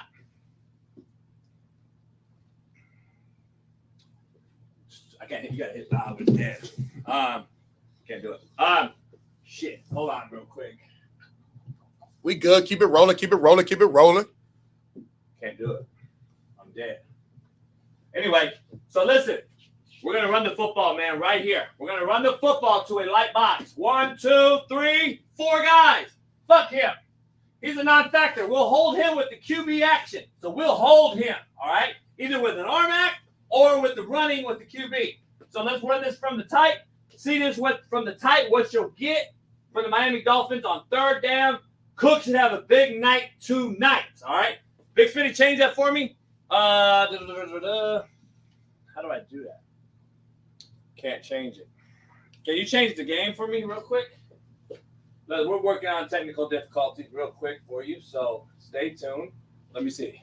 There we go. All right, now, Smitty, I need you to pull up the other game for me real quick. Here, I'll show you right now. Just hit this. Got you. You're good. I did it myself. That's what I do. All right, look. Let's go on over to Miami on offense, all right? We already know Tyreek Hill is here.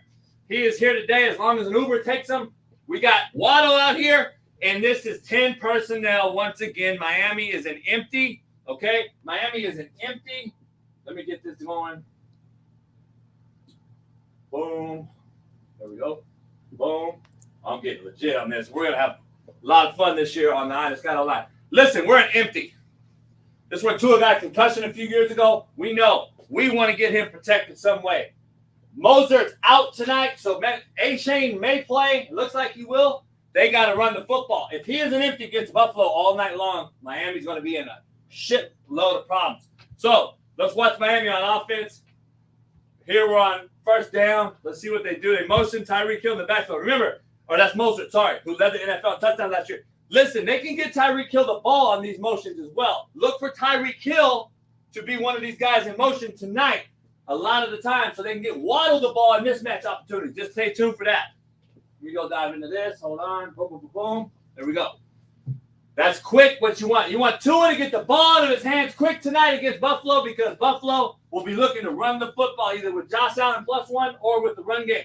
Tua has to stay upright, get the ball out of his hands quickly. Let's dive into this.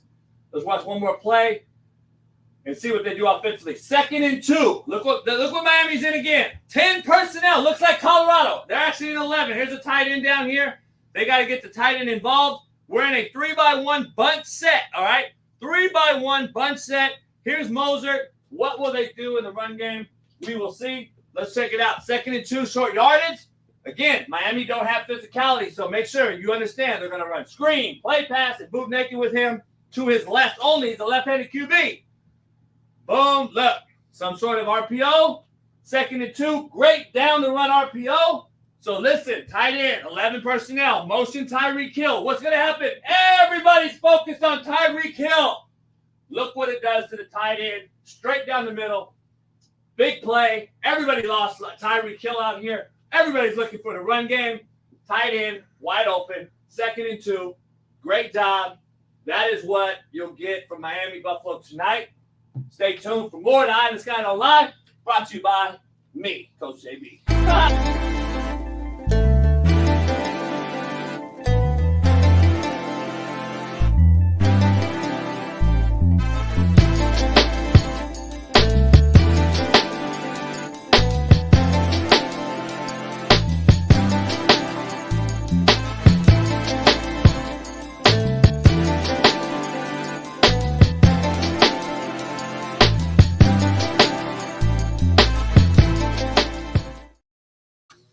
All right. Brought to you by 5 Hour Energy. I like that, man. High energy. Now, Broke that that's down. last year's film, by the way. So when we get new football film this weekend, and we come in here on the Eye in the Sky Don't Lie, just so you know, we'll have cut-ups. So I'll actually know the plays and know what's going on. Right there, I'm just freestyling, ad-libbing last year's film, just giving you a few ideas of what you can expect tonight from a betting perspective, from a fan perspective, whatever you're looking for. Expect Miami to try to catch Buffalo Bills slipping on short yard down and distances. Expect Buffalo to test their nuts and guts. Remember, Buffalo is 6-1 against Tua, and they're going to say, you know what, we're going to steal our will on your ass tonight. I think Cook runs down Miami's throat. If the Bills win tonight, again, making it 7-1 against Tua, it's in Miami, right? Good weather, so no excuses on that front. That's why I think Miami has a shot. This is the worst Bills team on paper the last, 4 or so years. If they win this year against this Dolphins team, they just got no shot. It's a mental thing at that point. It's just, we're tougher than y'all. We're the dominant team. We're just, my quarterback is better than your quarterback by far. My coach is better than your coach.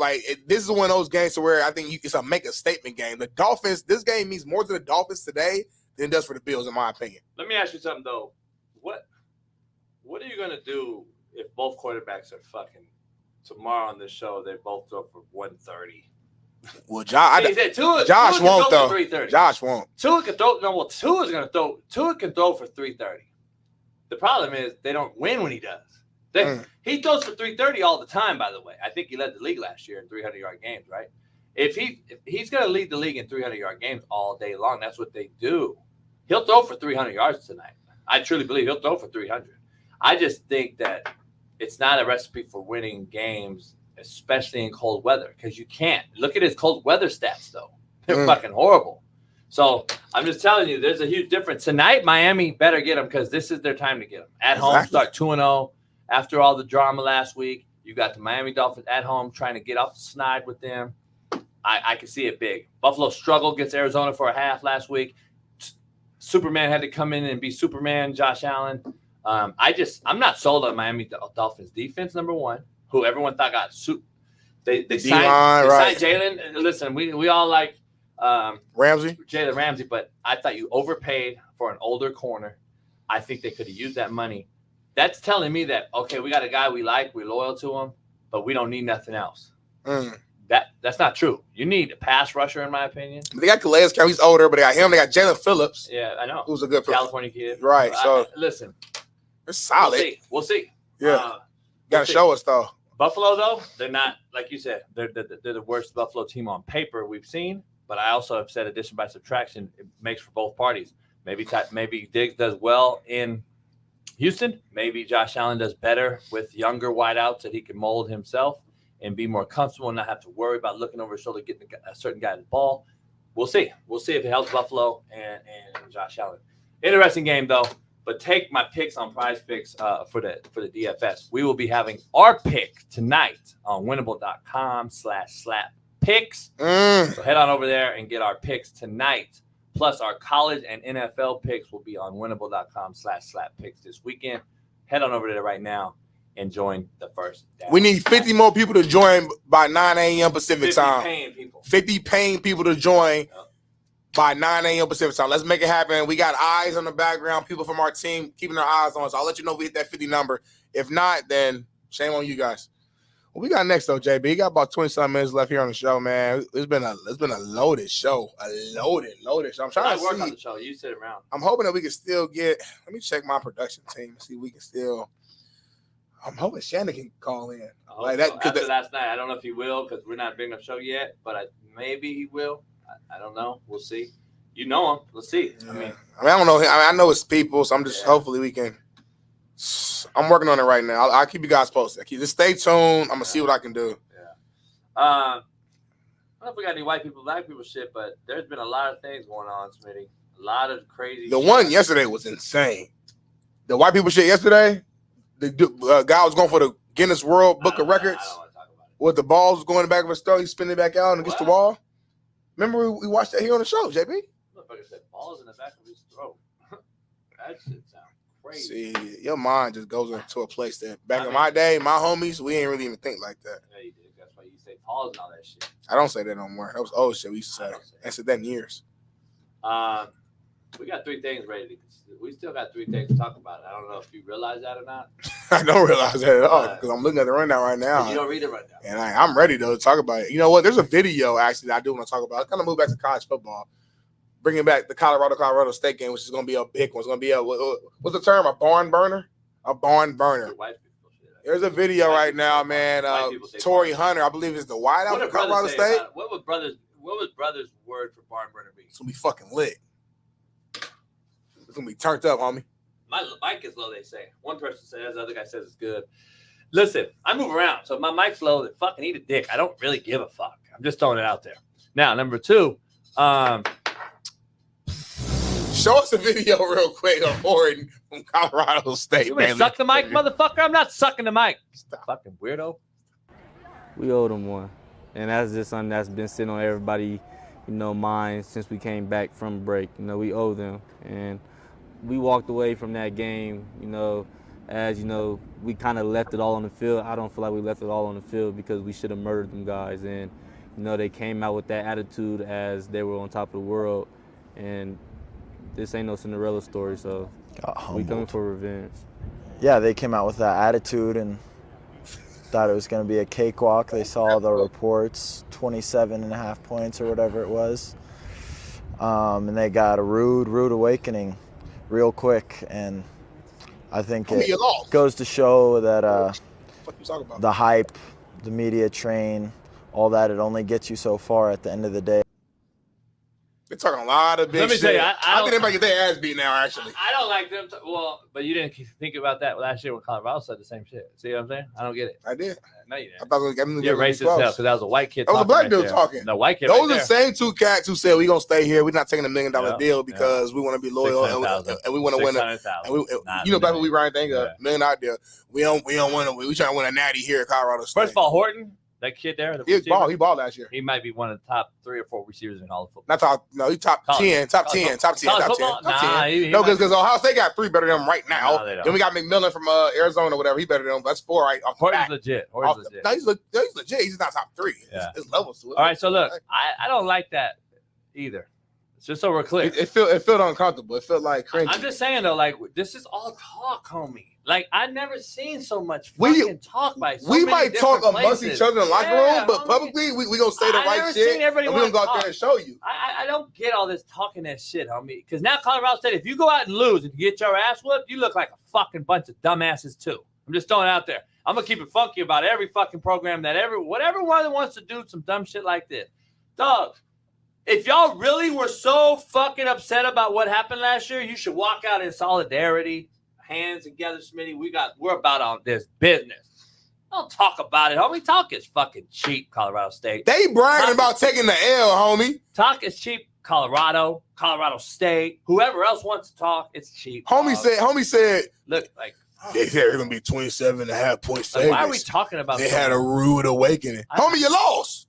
I don't understand why we talk so much, man. What are you talking about? Well, it was a 27. That was. I don't care. You lost. Yeah, but me and you played and coach. His point was they covered on the record. L. They covered 27. We don't play betting, homie. Yeah, when we play. No, their team's point was. But fuck his points. Y'all talked about us getting beat by 27 and a half. That's what he talked about. At the end of the day, when I look at your record, it said an L next to Colorado. I know, but that's not what the point of the discussion was. That's my point. That's my point. That's my point. That's my point. That's my point. That's my point. But you don't. That's my point. I'm gonna keep saying it until you stop. That's my point.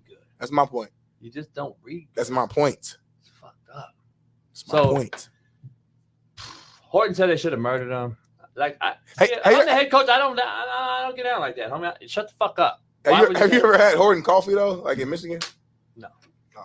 Like donuts and coffee. I don't go to black people. No, it's not black. It's not black people shit. No, it's not black people shit. It's just a Michigan thing. I don't go to white people coffee places either. Where you go? You go to Starbucks, homie. No. Commercial, homie. No, I don't.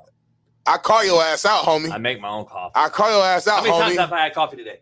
Here. Fucking 3 or 4. And is it Starbucks? We can't leave, homie. I'm saying I've been with you on the weekend. Real coffee, homie. I like. All right, I'm gonna start you out. I'm gonna start you out. I'm sorry. I'm just telling you. Tim Hortons, yes, you're right. It's Canadian, but it's also, Michigan's right next door to y'all. So like, it's in Michigan too. Denzel Xavier. Y'all? Who's y'all? He's Canadian. Oh, so you're talking about Canadians as a whole? Yeah, I was right next. Michigan's right next door to Canada. Canada's y'all. Not y'all. I know. There's not one black person in the whole nation of Canada except Toronto and Drake. It's hell about people. So let's dive into. That's cap. You don't know anything. Listen, I don't like to talk. I'm just telling you right now. I wish that both teams would shut the fuck up and go play each other, and let's see the best team win. That's really what I'm about. But it is what it is. Well, I will say this. I'll say this. That's the new thing. Players do podcasts now. Don't touch me during the game. Smitty, players do podcasts. It's crazy, dog. Max Crosby has a podcast. Michael Parsons, we talked about last week. Michael Parsons did one. Everybody has a podcast, especially. Let me ask you something before we got 2 more topics. No, we don't. We got one. That's it. What do you think about? I know you'll defend all the fucking players, so it doesn't matter. I don't even know why I asked. I ain't asking. What is your take on these guys that have their own shows? Oh. Okay, but hold on, listen to the whole story. We got a good friend of mine, Max Crosby has one. Michael Parsons, KD. I just saw somebody else just dropped a new one. Okay, so Debo Samuel just announced it just now. Shannon Sharp. But I'm talking about current players. Debo Samuel, motherfucker. But after they get their ass whooped, and they talk similar to what you just saw with Colorado State, who lost last year. Mm-hmm. What's your take with those individuals? Real quick, 5 seconds. Go. My take is that just own it. If you're gonna do a show, you're gonna make opinions about other people in the league. You gotta own it. Show up, man. Look at these cameras. That's it. I really paid. I'm proud of you. I paid a lot of money for this. You did. For you not to just shit on everything. And so I put a lot of effort to this shit because I know the money you spent on this. No, you don't put no effort in it. It's crazy. Hey, shut up! Damn. Who's that? I'm sorry. People here on the couch just talking shit. I'm sorry. I gotta go to the boat after this. I'm gonna go right to my yacht. By the way, I gotta keep under. Nah, you called it a boat, so you fucked up. I got a fucking yacht. It's called a Freudian slip. Was it Freudian? A Freudian slip. Look at this though. I'm gonna show you something live real quick. Show me right now, live. Instagram live. Oh, look what I got invited to. Hold on. Yeah, don't say nothing to nobody though. But look at that shit. That's a pull up on the water. All yachts only. Don't say nothing what it is, but yeah, it's gonna be crazy. We're gonna hit it. I'm gonna hit that shit. Newport Beach. That's kind of hard. Yeah, I pull it up on my yacht to a bunch of other yachts.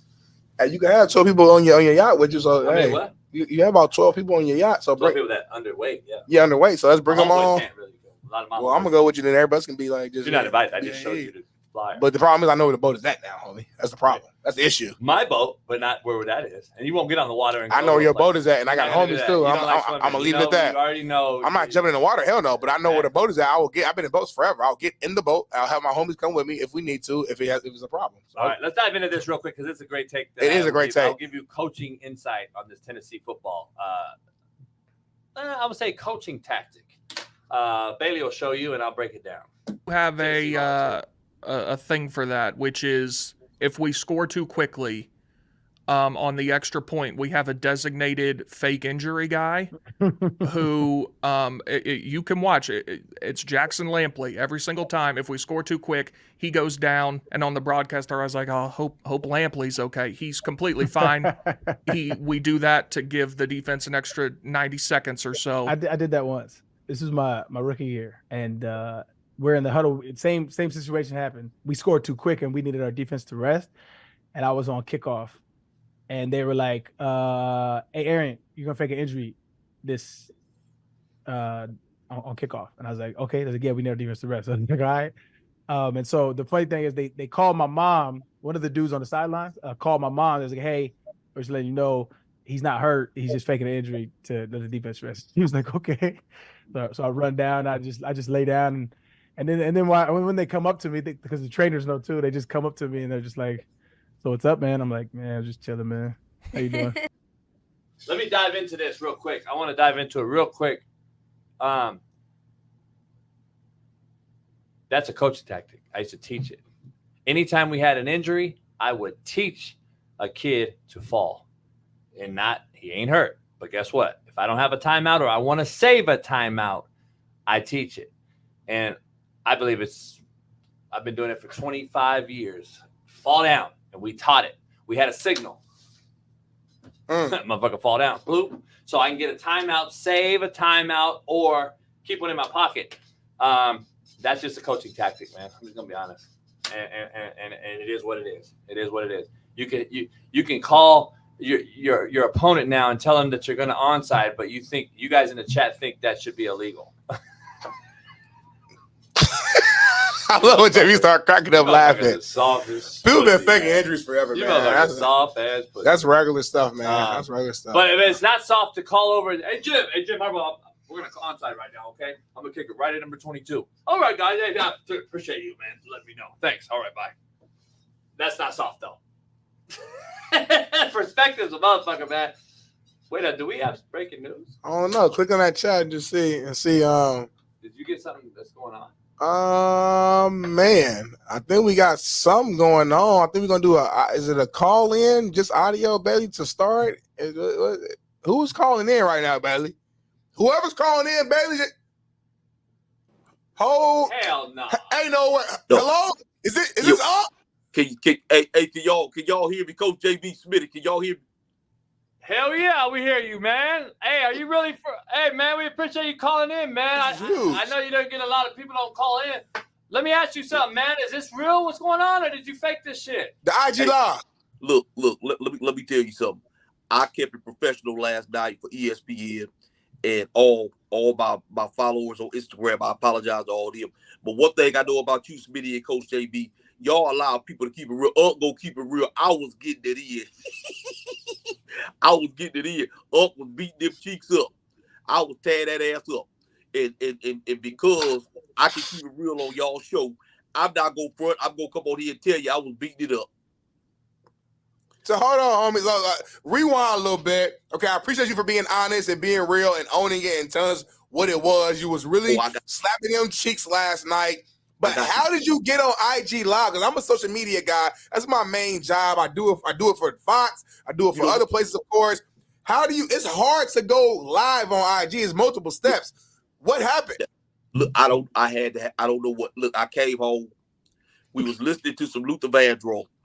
Okay. And I was taking my clothes off. I took my phone. I threw it on the bed. I never been live on IG. I never went IG live before. I don't know how it worked. All I know is I'm getting all these calls, and my phone blowing up, and they asked me, you on IG live? I say, how am on IG live? I'm over here making love. I'm on IG live. I don't know what happened, and I said, can you see what I'm doing? And they said no. They say they hear what you doing. And I don't know how I went on IG Live. I don't know if I got hacked. I don't know if somebody turned it on. I don't know. Maybe it was a butt dial. I don't know, because I was tearing that ass up. So maybe that butt went on IG Live. And that's the way it was. I'm just glad that y'all couldn't see me. Man. Hey, Shan, man, I gotta ask you something, man. You've had some record-breaking people on your show. You're making, I think, $1 million an episode on podcast. You're killing it, man. Shout out to you and everything you're doing. Do you really like Stephen A. Smith? Do you really like Stephen A. Smith? And is Stephen A. Smith officially a Trumper? You know, I don't really know about Stephen A.'s political beliefs. One thing I know, like it seems like he's tightrope on the sideline.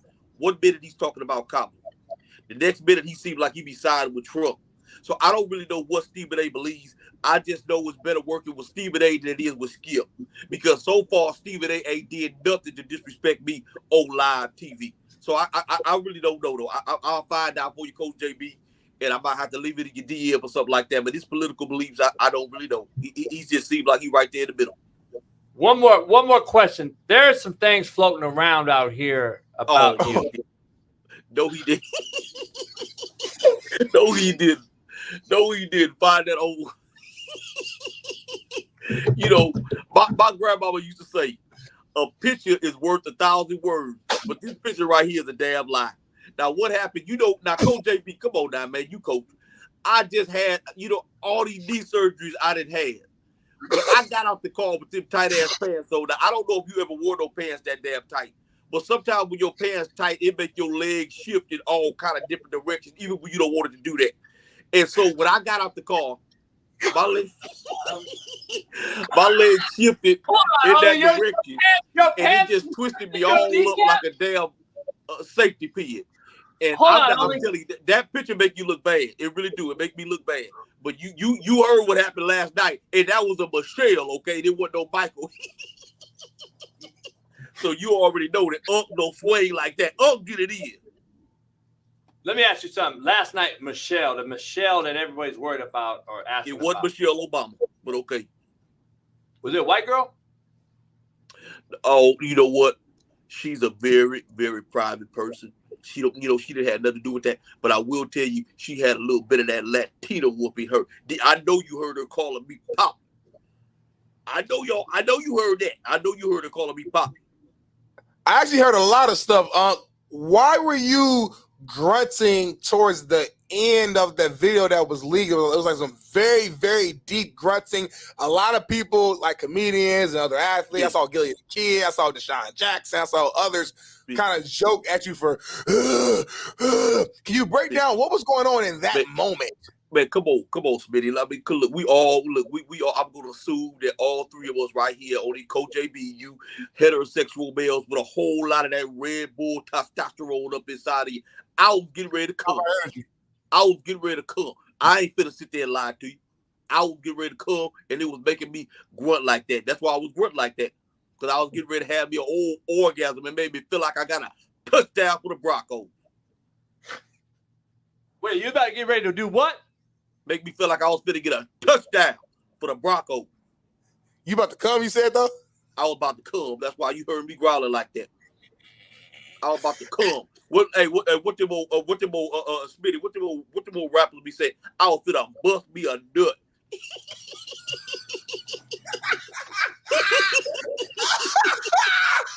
I was gonna bump me with hey man, I was gonna bump me a nut, boy. I'm here to tell you. Based upon the dirty talk that was going on, it sounded like, from my just natural just investigative and just instincts and common sense, it sounded like she was riding you, because you had said something along the lines of like, there you go, right there. So it sounded like she was in a control position. Do you prefer to let your ladies be in the more dominant position and control while you sit back and enjoy it? Or do you prefer to be the dominant person in those romantic, personal, private scenarios? Well, look, let me tell you something. I just got through telling Coach JB about my needs. Unc don't want to be standing up all day doing all them exercises and jumping around like Melvin and Baby Boy. I can't be doing all that stuff. So she definitely was riding this big old thing I got here. When I was laying down, she was riding. She was in a control position. But that still don't mean that Unc wasn't getting it in, because that's what I'm going to do, no matter what position I'm in. Okay. I got one more. I know you always kind of reference like your OGs. I know your grandparents played a big role in who you are today. Oh, I got you. Yeah, what advice did you? I guess you feel like I know you always thinking back to like what would your grandpa tell you in this situation or that situation, this situation. In this current moment, what do you think grandpa or grandma would tell you? Kind of a word of advice to handle this current situation right now when you think about just the landscape of what's going on and where you at, the level you are. What would they tell you right now in this scenario? Look, let me tell you something. My grandmama used to say, you better live for the day because you might not be here tomorrow. And I'm gonna tell you something. I look back on all this stuff. We done lost Frankie Beverly and Babe. We done lost Rich Homie Qua. We done lost what's the day for the Lion King? What's the King day? Earl Jones. We done lost J. Earl Jones. So let me tell you something. You don't never know when you go get your last piece of that good old stuff. So I'm gonna tell you something. I may not be as young as I used to be, and I may not get it in as much as I used to. But if I got me an opportunity to get me a nice little old tenderoni named Michelle. Oh yeah, Michelle. Oh boy, you got me reminiscing. It was good. If I got me an opportunity to get me some old bumpy grind, I'm gonna get it. And that's Michelle. Live today because you may not be here tomorrow. Let me ask you, bro. Last thing, before I know you're busy schedule, you got all kinds of shit going on. You're probably flying back for ESPN right now. And the Michelle girl that everybody you went viral for last night, we got a bet going on here in the studio. Okay. Over under. And you just got to give us over under. You just got to give us over under. You don't got to put her privacy out there because I know she said she private. We got to over under on this. How old was she young? 27. Over or under? We got. You know what? I'm gonna go ahead and say, because I'm not gonna beat around the bush. Under. Now it wasn't no R. Kelly like under, but it was under, baby. Like them young. I like them young. When the younger they are, the more freaky they is. I like them nice and young. And she sure was. She was under. And even Ocho says she was 5. So when the news come out, because you already know it is, at some point, just know that Unc was getting it in with a nice young tenderoni under 27. You got a foot fetish, Unc? Do I got a what? A foot fetish. Oh, boy, much as I've been running, scoring all these touchdowns on these feet, I sure do. I love me some feet because my feet messed up. My feet look like LeBron James. So I sure do got a foot fetish. I love the way them old tenderoni feet look with no corns on. I respect, man. Listen, I don't know why everybody going at you. I think it's a good look for you. Helps your shows grow. Club Shay. Of course, a good look. Look, all my merch is sold out. Everything nightcap is sold out. Everything on the website. You can't find nothing on there. So you done right. It's a good look. Now, I didn't mean to do that. I didn't mean to go live. I'm not going to say that. I'm embarrassed by it. I am totally ashamed. But something good came out of an embarrassing situation, and I am sold out of my merch once again. So, I take it for what it is. I take that check. I bet you will, man. I know JB thought you had set it up. I thought it was fake. He thought it was fake. I'm gonna keep it real on here. I tried to go on IG Live, and it takes a process. It's literally like 5 steps. Mm-hmm. I don't know how you just threw it on the bed and the motherfucker went live. I gotta be honest. I gotta be honest. I don't know, man. You also win to Make a Millions because that shit had to be one of the most. You just throw it up. And that motherfucker hit live. There's no way. Because I just went through 5 steps and I couldn't even get to live. I don't. Well, maybe it was Mark Zuckerberg. Somebody did it. It wasn't me.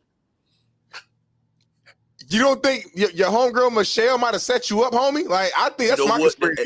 She set it up. Look, that's highly possible. It could have been one of those situations where she went live and I didn't know she went live. Because all I did is came home, took my clothes off, threw my phone on the bed. So unless Michelle went live and didn't tell me, and didn't let me know, or unless I got hacked or somebody else went live, I don't know how it happened. I'm just glad that they didn't show me. Did you have a midget on his knees behind you guys? Look, hey, look, Uncle, I'm gonna tell you something. I don't know what went down and how it happened, but like I said, I'm just so glad it didn't have me on there because I would have been way more embarrassed than I am now. Last question for me. Has your DMs been like popping even more in the last 24 hours? Like, have all the ladies been trying to get some piece of Club Shay, a piece of Unk? look. Let me. Look, I'm gonna tell y'all something right now. This exclusive right here. Don't nobody even know this yet.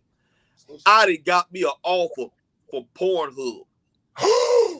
Are you kidding me? Pornhub that offered me $1 million to go live and have sex and be sponsored by Pornhub. Now I done told y'all this first. Don't nobody know that. So when it hit TMZ, when it hit social media, just know I said it right here with Smitty and Coach JB first. Exclusive news. Exclusive.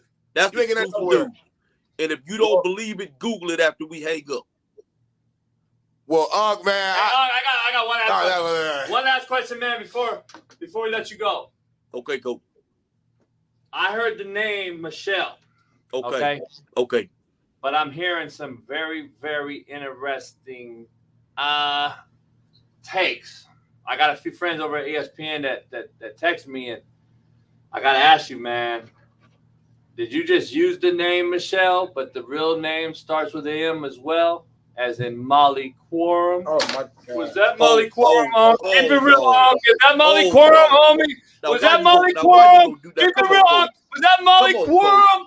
Come on now. Hey, come on now. Now you being messy. Now you know that's Stephen A. stuff.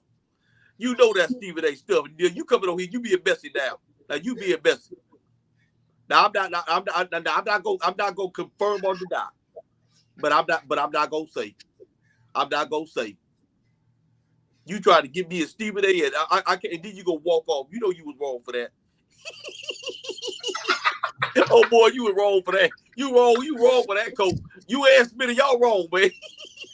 Hey, as long as it wasn't mean at times. No. As long as it wasn't mean at times, I'm good with you. Oh, man. Hey, well, we appreciate you for hopping on, man. I know you're busy, man. You got a lot going on. You got deals coming everywhere. And I got my homeboy wants to jump on and end the show with for the last 5 minutes. Yeah. Anyway, my homeboy, Savvy, just texted me too. So appreciate you, my guy, man. Thank you so much, man.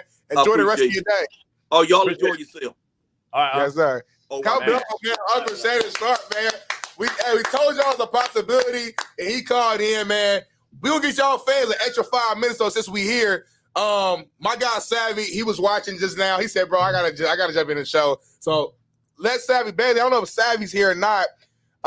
If we can bring his video in, I think, and see my guy Sav, man. What's going on, homie? Yo, what's going on? Yo, what's up, Coach JB? What's up, Smitty? What's up, man? Hey, turn your phone sideways. Horizontal. He said, "Oh, wait, how you? Okay. Yeah. If you do it horizontal, the camera gonna shift. Okay, if you can't do it, then there you go. There we go. There we go. How you doing, brother, man? How life been treating you, man? How you doing? Oh man, I'm good, man. LA's still shaking out here, man. Y'all felt that earthquake? Hell yeah! Live on the show, man. It was crazy. It was wild. Hey, we was on the 6th floor. We still shaking out here, man. But I'm hanging in there, brother. Man, hey, man, listen. Everybody know that was you. Everybody in the chat is on fire. That took the cake to me. That was the best one. That's the best Shannon Sharp that I've heard, man. I'm gonna be honest. You sold the shit out of that Shannon Sharp. You did a gang of little nuances, man. That because he don't cuss. You know how he don't cuss and shit. I don't know. Right. I don't know if you got a bull junk in there. He didn't get a bull junk out there. But if you didn't get a bull junk, but everything else, dog, that shit was unbelievable. We gotta clip this and get. JB really had to leave and walk off. Every time he left, it's because he was trying to hold it together. That was legit. That wasn't no fake stuff. Y'all in this chat, seriously, you all need to just tip this man. I don't know why y'all ain't sitting on super chat in for that, because that shit was unbelievable. Bro. You ain't getting that no other show on planet Earth. Savvy, what's cracking, man? You got anything going on? What was that, Coach? You got anything going on? You appearing or performing or anything right now? No, not at the moment, man. I just been doing, my little. I'm trying to get my actors accolades up, man. I've been and doing my little commercials and auditioning and trying to get involved in film, and doing a little, voiceover work on IG and things of that nature. But nothing currently coming up, man. Just hustling out here, Coach. Hell yeah. That's all we can do. I'm doing the same thing, man. I got like 4 jobs right now. I go back to back. But hey, it's all part of the process, man. It's all part of the process. Right, man. Hey, man, we in the city where we got to get it constantly, man. It ain't cheap out here, bro. Yeah, this ain't Indianapolis. JB just got there you go. the best city in the world. JB got money. He's bought a yacht. I don't know if you saw it. He bought a brand new yacht. He got a brand new car. We got our studio's been updated. We got brand new desks, mics. If you can see the high def cameras. So JB, I don't know what he been doing. JB's blessed, man. He really is blessed, and he's put in the work. And that's the life that I would like to one day live, man. I love how you live, JB. I love the barbecues. I love the cigar light ups, man. All that, bro. That's a life. You got to go to a barbecue one day. Yeah, you got to come out to the barbecue, man. You got to get out to the barbecue. You got to get out to the boat. I'm gonna do a little boat thing, man. Soon. We got to get you out here on the yacht. We're gonna go chill, go cruise around. Check it out. Yeah, we got to get you out here, man. Yeah. Man, that was a great impression, man. We appreciate you, man, for that shit. I do. That you killed it. There wasn't one, not even one hater in the chat this time around. Yeah. Oh, you know, the dick riders. That was great. Some people really thought it was Shannon. I ain't gonna lie. Some people were like, "Is it really Shannon?" Yo, man, I just thank you for these moments and these opportunities, bro. It's always fun, man. We gotta do something every week, man. We gotta get you on here every week. We gotta get you in the studio though. We right here live. We put you right here. We downtown. We down the street, yeah. We right here downtown. Shit. Yeah. Oh yeah, definitely, man. We gotta schedule me a pull up then, bro. For real. Yeah, definitely. No doubt. Sure. We gotta get you, man. We appreciate you, dog. We'll hit you up soon, man. Keep killing it. Yes, sir. Thank you, guys. I appreciate you guys. All right, my brother. Peace. Peace. Man, shout out to Savvy, man. He killed that. Screaming. Bro said he was screaming. Was so good. Who did? One of the fans said he was screaming, laughing because the presentation was so damn good, man. Oh, yeah, man. Shout out to Savvy. And it was last minute. He hopped on, man. So we always appreciate that, man. I got him on. That's what I do. So, man, I appreciate that, man. Appreciate everybody joining us, man. Tomorrow's Friday. We'll be back at the Slapdick Lounge, the studio. Smitty, he can come here if he wants, but he'll probably stay at home with the white wall in the back. No. I'm not coming here if we ain't doing the show together live. I ain't fucking boo-boo the fool. I gotta give a whole hour earlier. You sound silly and crazy. You sound goofy. I drive 3 days a week, 60 miles each way. You sound goofy, homie. But you got one job though, homie. You got one job, homie. I gotta do this. I got a lot of jobs. I gotta do 2510, 2510 social media. That's fucking pleasure. That's not a job. That's pleasure. That's like me getting mad because I'm about to have sex with my wife tonight or something like that. That ain't a job. Like you bought a yacht. That's what you want to do. Like that ain't nothing to. That's you know what I mean. I got 2510. I got speak. We got Coach JB Show, Big Smitty. I got Players Company. Got all type of shit going on, man. But I'm hustling for my family, for my people. You lazy. You lazy. Put me on solo, baby. Put me on solo. Oh, I can do it if it's Shut up. Real quick. It's easy to be average, people. It's fucking hard to be different. Stop being average like Smitty. Go be different. Go be different. All right, buddy. Bring me on real quick. Solo.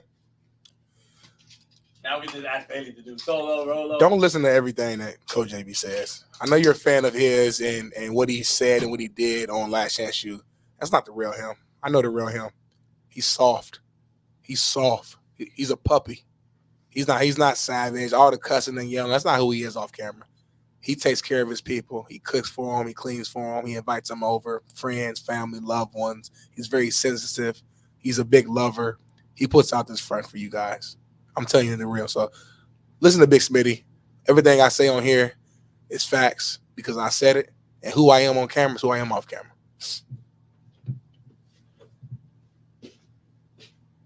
Said I'm a big lover. What the fuck? What the fuck am I talking to? I'll play right now. Smitty don't know nothing about that. The show took a turn. We'll be back tomorrow, man. It's Free Game Friday.